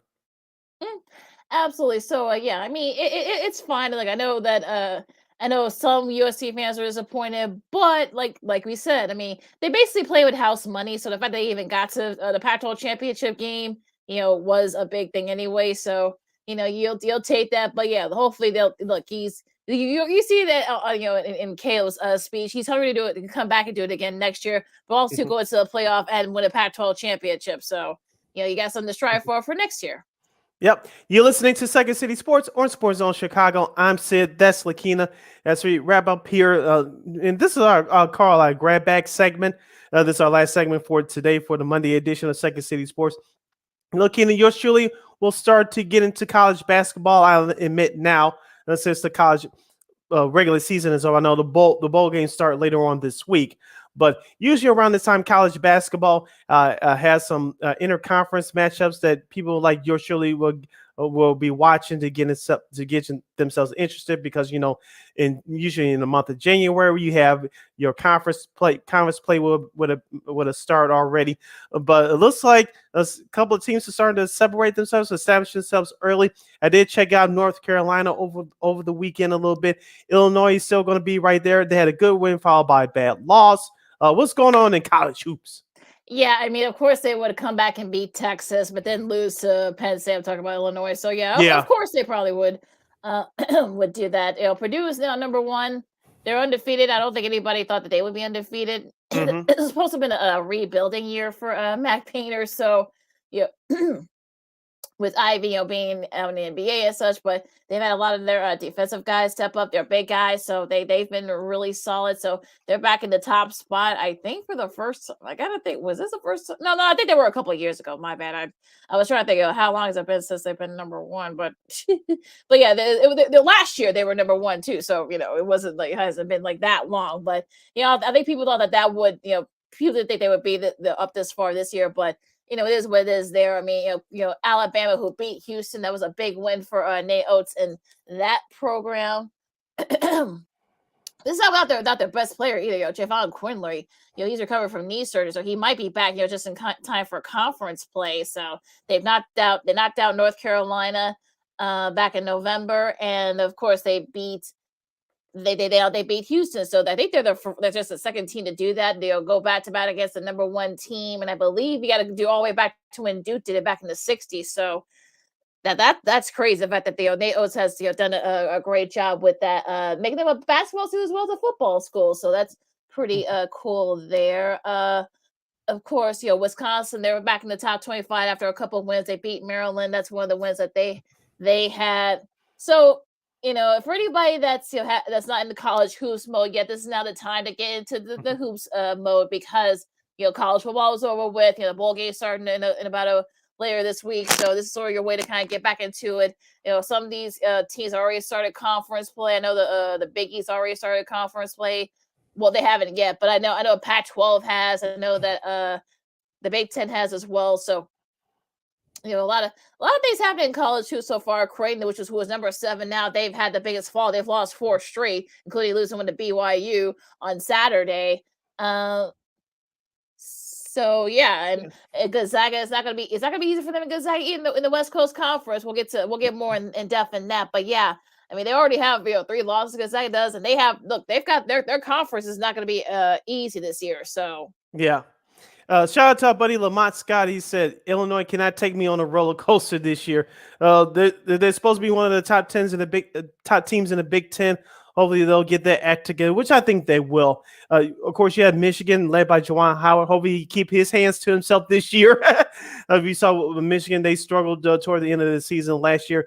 Don't count out Wisconsin. Do not count out Ohio State. Indiana can make a run too. So it's not going to be easy for Illinois this year, especially in that Big Ten. I still believe they're going to be a very good team.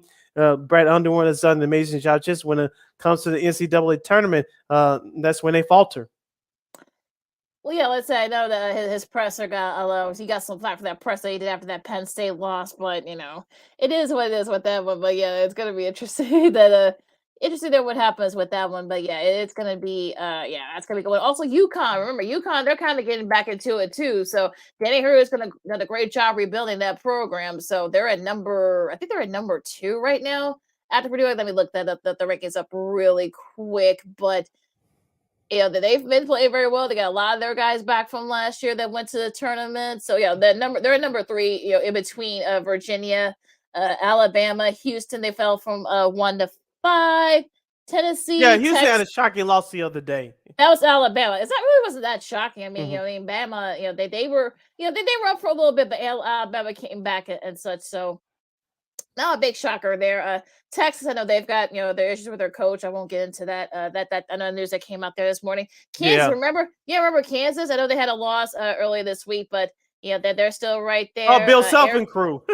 Yeah, Arizona, they moved up. They had a nice win over the weekend. Arkansas, Baylor, Duke, Kentucky, Indiana, Gonzaga. Like I said, they already have 3 losses. Gonzaga does. UCLA, they're quietly 8-2. Mississippi State, they're right there in the thick of it. Illinois, Auburn, Maryland, TCU, Wisconsin, Virginia Tech, and Miami. Miami's down in the top 25 too. They're 10-1. So it very like I said, it's very interesting in college hoops right now. But yeah, so if you're not in it yet, this is the time to get into it, folks. Of course, you'll surely will jump in it this coming weekend. And like you said, we always here for college sports. And you gotten that before. You'll definitely get it here again this upcoming season right here on Second City Sports. I wanted to ask Lakeena a question before we moved on about Duke. Of course, Coach K, Chicago's very young, retired following last season. Of course, John Shire has taken over now. I wanted to ask her if will there be, I know they're supposed to be a good team, but will that squad have a fear factor or get with their opponents like in years past? I'm not getting that sense right now, and I'm going off my record. Or you just should I just wait and see how this team plays? Just wait and see how they play out first. I mean, they've had a good showing so far, so it's not like Look, I mean, people were free to give John Shire some credit here because he recruited some of these guys. So he was a guy that helped Yeah. recruit Zion. So I think for people to kind of just dismiss Shire and say, oh, they're not gonna have that killer instinct. They're not gonna have that X factor anymore now that Coach K is gone. I think that's a little bit kind of disrespectful towards him and what he's done, kind of helping build that program up. So I think people need to kind of just give him a little bit of a chance here. They had a couple of losses. They lost to Kansas early on in one of the holiday tournaments. I know they lost to Purdue too a couple of weeks back. They've look. They're gonna look. This team's gonna learn as they go. How to win and such. I mean, look, this is basically a brand, not really necessarily a brand new team, but it kind of is a sort of a brand new team. So I think people need to kind of just give them a chance to kind of develop and such. So I would say just give them a shot. Let's wait till conference play. They start conference play next week. So I think people need to kind of just chill and just let him do his thing a little bit before you gotta make any conclusions. All right, you listening to Second City Sports, the Monday edition. We're live in living color right here on Sports Zone Chicago. I'm Sid. That's Lakeena. Lakeena, before we wrap up the show today, we still have some time left. Not too much, but some time left. I know you wanted to do that hockey. I know that that we don't talk much about hockey around these parts. I know the Blackhawks are not doing well right now. They're 7-15-4 on the year so far. They lost their last game to the Winnipeg Jets at the UC on last Friday, 3-1. They host the Washington Capitals tomorrow night. That's on ESPN at 8 p.m. Central Standard Time. Alexander Ovechkin's only visit to Chicago. I believe he's 6 goals behind career. He's chasing career goal number 800 for his career. And Lakeena, as I said before about this Blackhawks team, I know Luke Reichel is killing it down in Rockford. He's supposed to get a chance, hopefully coming up sometime this season. But look here, Luke Richardson, I think he's done a phenomenal job trying to develop these guys. We said it was going to be a long year. This is a rebuild. Kyle Davidson, the GM, he has a lot of work to do. He's trying to get more draft picks to get more young talent in here. I know we supposedly watching the last days, supposedly of Patrick King and Jonathan Taves in Blackhawks uniforms. They'll determine that once the trade deadline comes. But Lakeena, as I said before, the Blackhawks, they look good at times, but they look terrible at times. And that's what happens with a young team. And I said this before the season started. I'll say it again. Their starting goalie is not on this roster. No, they're not. No, he's not. They may have to get him from free agency. They may have to get him, they may have to draft him. So you just don't know. And there's some gimme goals that they have given up. So I think that's been sort of a problem for the Blackhawks this year. I mean, could we be seeing the last of Caves and Tane? I know that Kane has said that he doesn't want to go anywhere. Taves, I mean, I know he's been more open to it. I know he's been, battling some respiratory issues, like I know, like I've been doing right now. But yeah, I mean, look, it'll be interesting to see. Look, I watch. Look, they're fun to watch. I mean, look, they're not the best team, we know that, but they're gonna give you their best effort, every night. And Luke Richardson is gonna get the best, get the best that he can out of the guys that he has. That's all you can ask for from That's a all young you can team. ask for, especially if you're a young core that's starting to rebuild. So I think that's all you can ask for right now. I know Blackhawks fans now the joke of certain people, but I think people need to just give them a year or two. Hopefully they can kind of get things going and such. So I would say just give them a little break a little bit. Now I can't wait to see Mr. Ovechkin. I'm always happy whenever when Ovechkin comes to UC. He might just be the price of admission. He's still playing at a high level at his age. It's just nothing short of remarkable what he's been doing, and he's like 800 goals. Mark, Jesus, that's bonkers.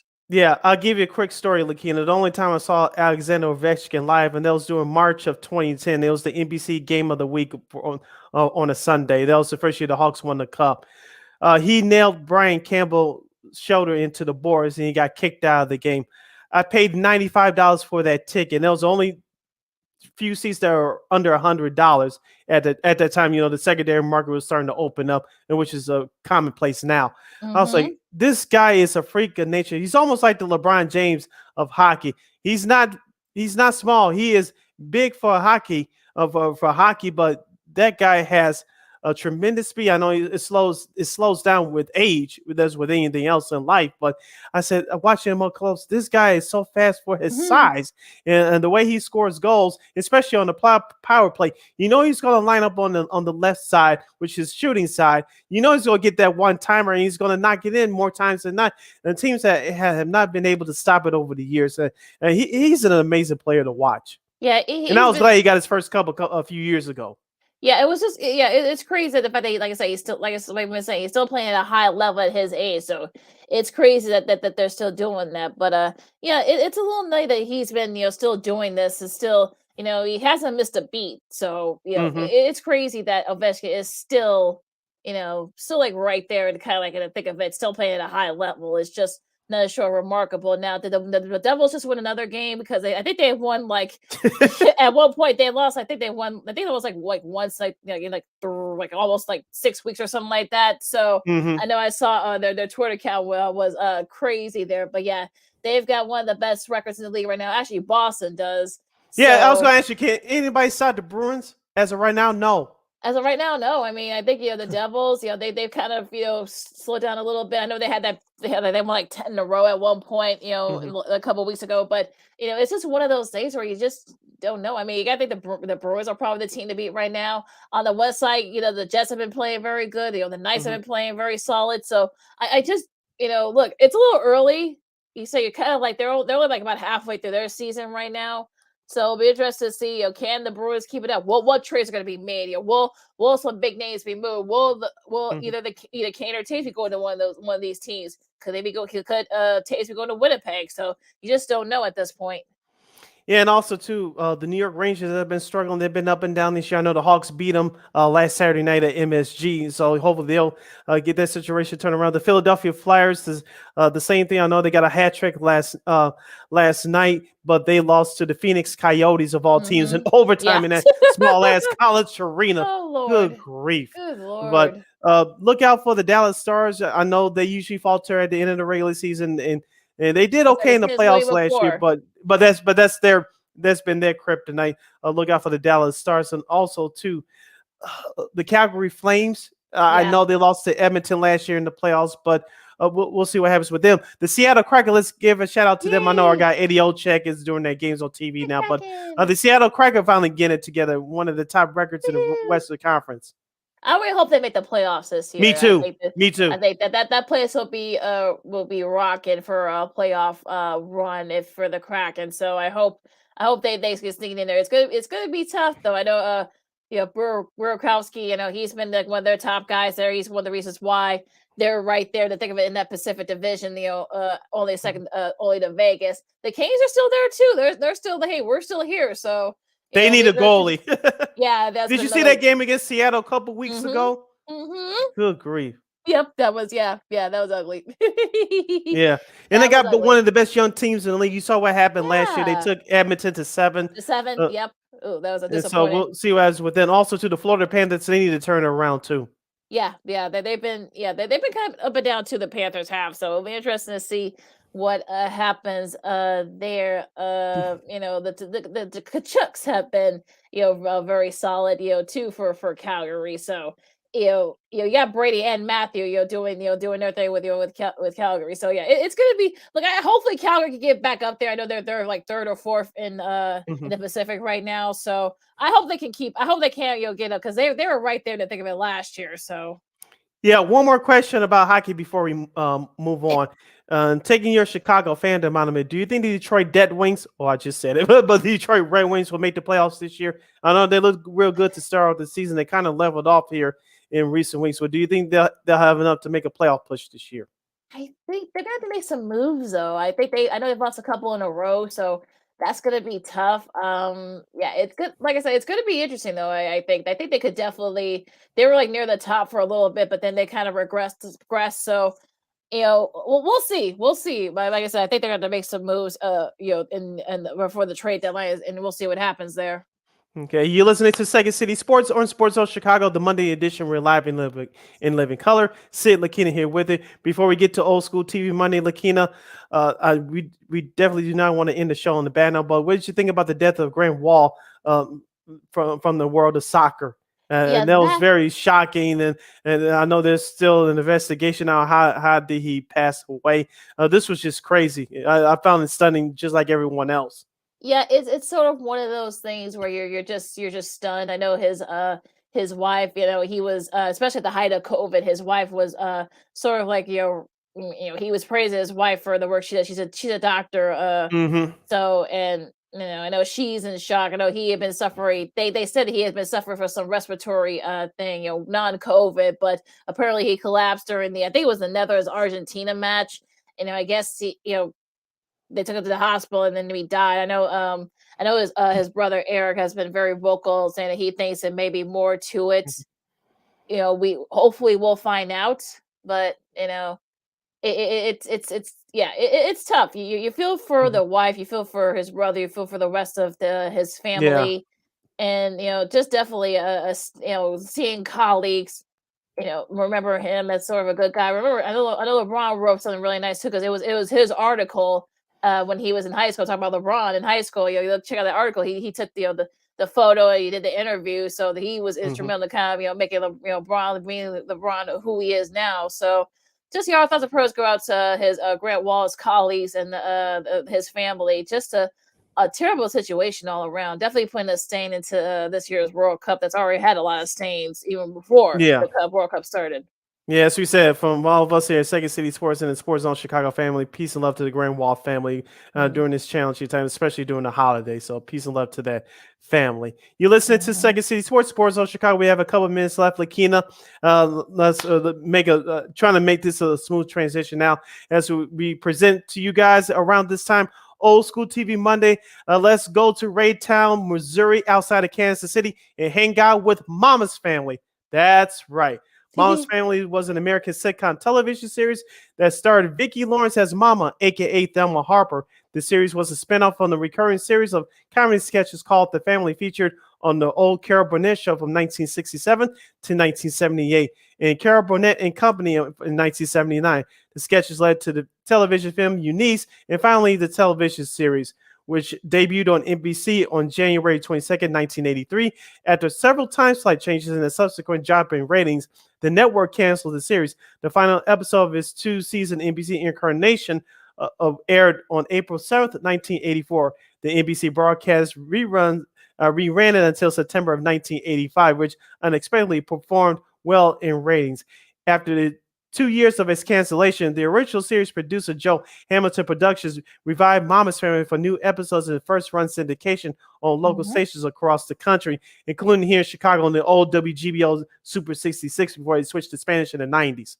The reincarnation, produced by JHP and distributed by Laura Martella Pictures, premiered on September 27th, 1986.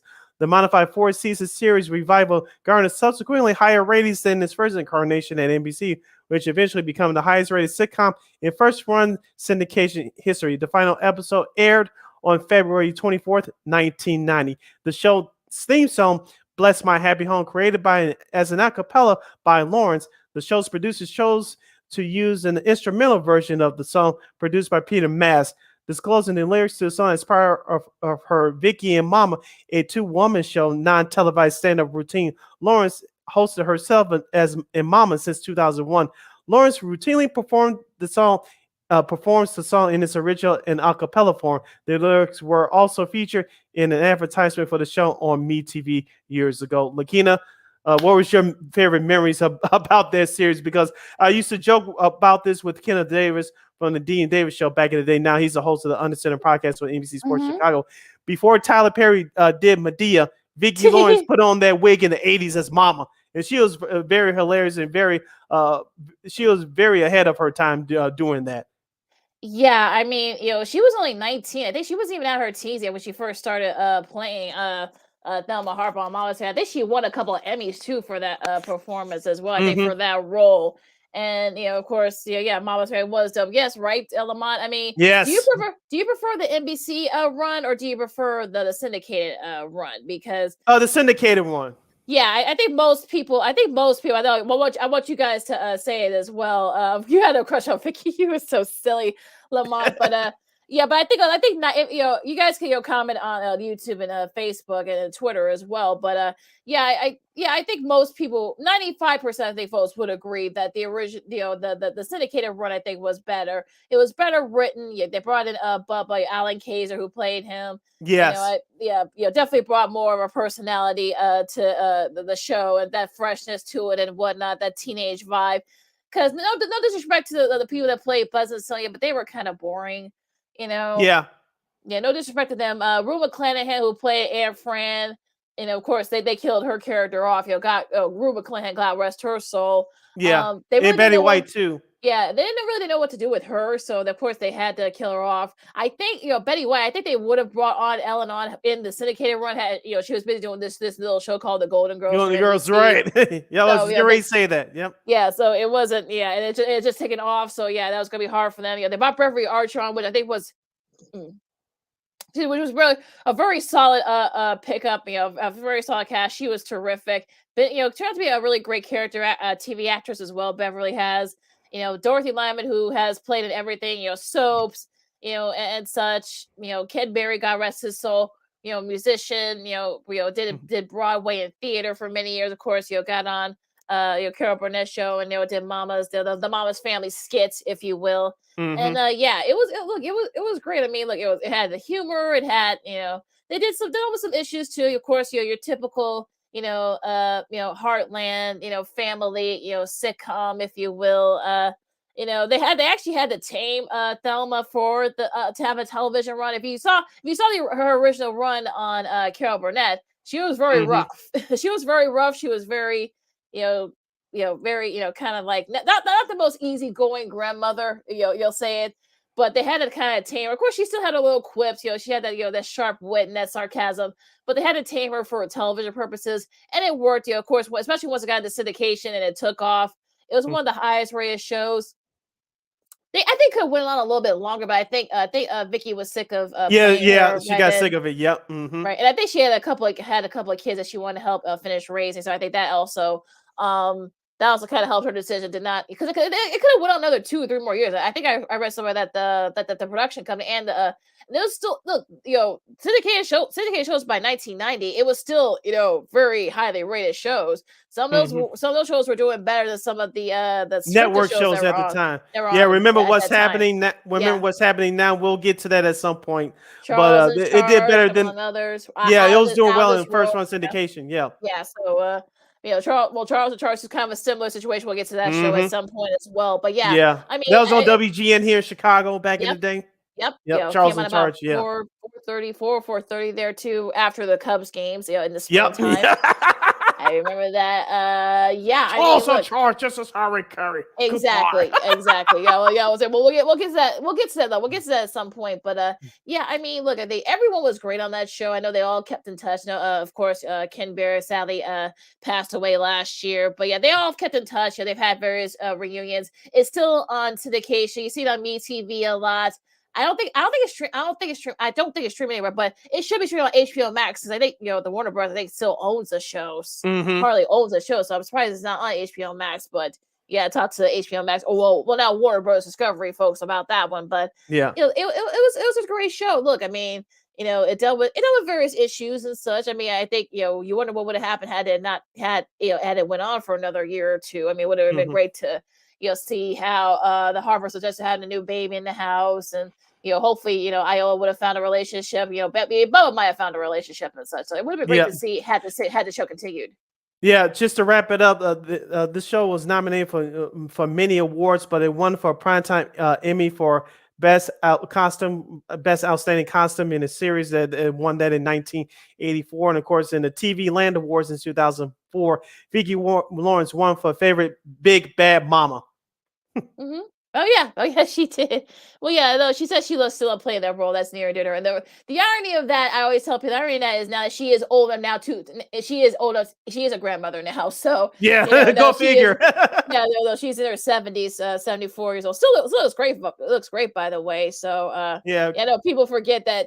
She was only she was playing Ken Berry. A lot of the folks in the cast were basically older than her. It was a section of Alan Kayes, who of course played Bubba, and I think her and Bubba still would have been single. Yeah, you're probably right, Lamont. You probably still would have been single, probably. Maybe Iola too. I'm just saying, but yeah. And shout out to our guy Brandon Schultz on the comments to that post. He said we got our first baseman from you guys. So yeah, Mama's Family was a trendsetter, and like you said, a bunch of storylines. It was all about families, all about fun. They dealt with various issues that were going on during the 80s and early 90s. So we like to salute the first syndication run TV sitcom Mama's Family.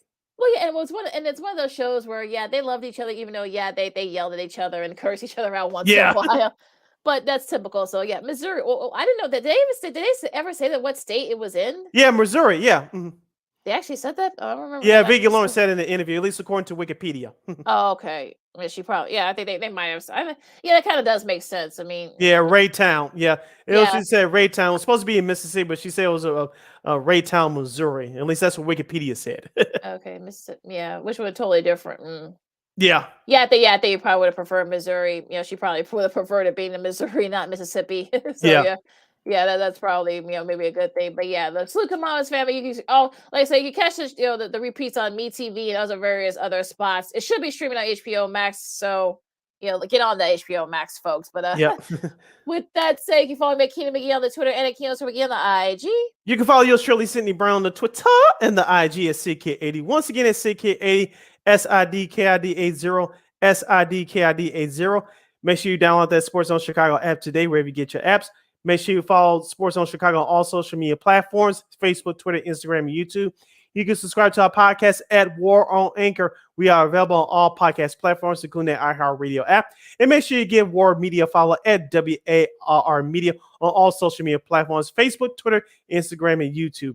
And thank you very much in advance for your support.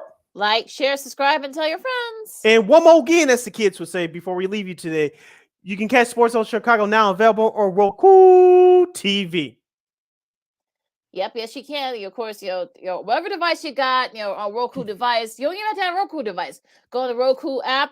It's right there for you. On Roku, just type in Sports Zone Chicago. You can catch out our show, Sean and Maya, the Smoke Fellas. What's up, cuz? What's up, cuz? Tonight at 6. Yep. I know Jason's not gonna be in a very good mood. With the Dolphins losing to the Chargers last night. I don't think but yeah, we actually did. Yes, we did have a great weekend, Brandon. So yeah, so you can catch out the show on Roku TV whenever you want, whatever device you got. And live and on demand, 24 hours a day, 7 days a week, 365 days a year. So celebrate with the squad, get with the program. All right. Oh yeah, Oh yeah, it was on TBS too. Yeah, it sure was, Brandon, for a Yeah, little bit. not anymore, but yeah, it was on there for a long time. It Yeah. was on there for a long time. Yeah, I remember watching it there on there as well. Yeah, good call, Brandon. Yeah, so we're talking about Mama's Favorite, which is our old school TV Monday show for today. So for Sid, I'm Lakeena. I know it's getting a little warm out there. Well, cold out there, I should say. Look, stay warm out there. If you're not gonna get vaccinated, wash your hands, wear your mask, and be good to each other. This is the Second City Sports on Sports Zone Chicago, and we'll see you Friday. Go Bulls. Holla!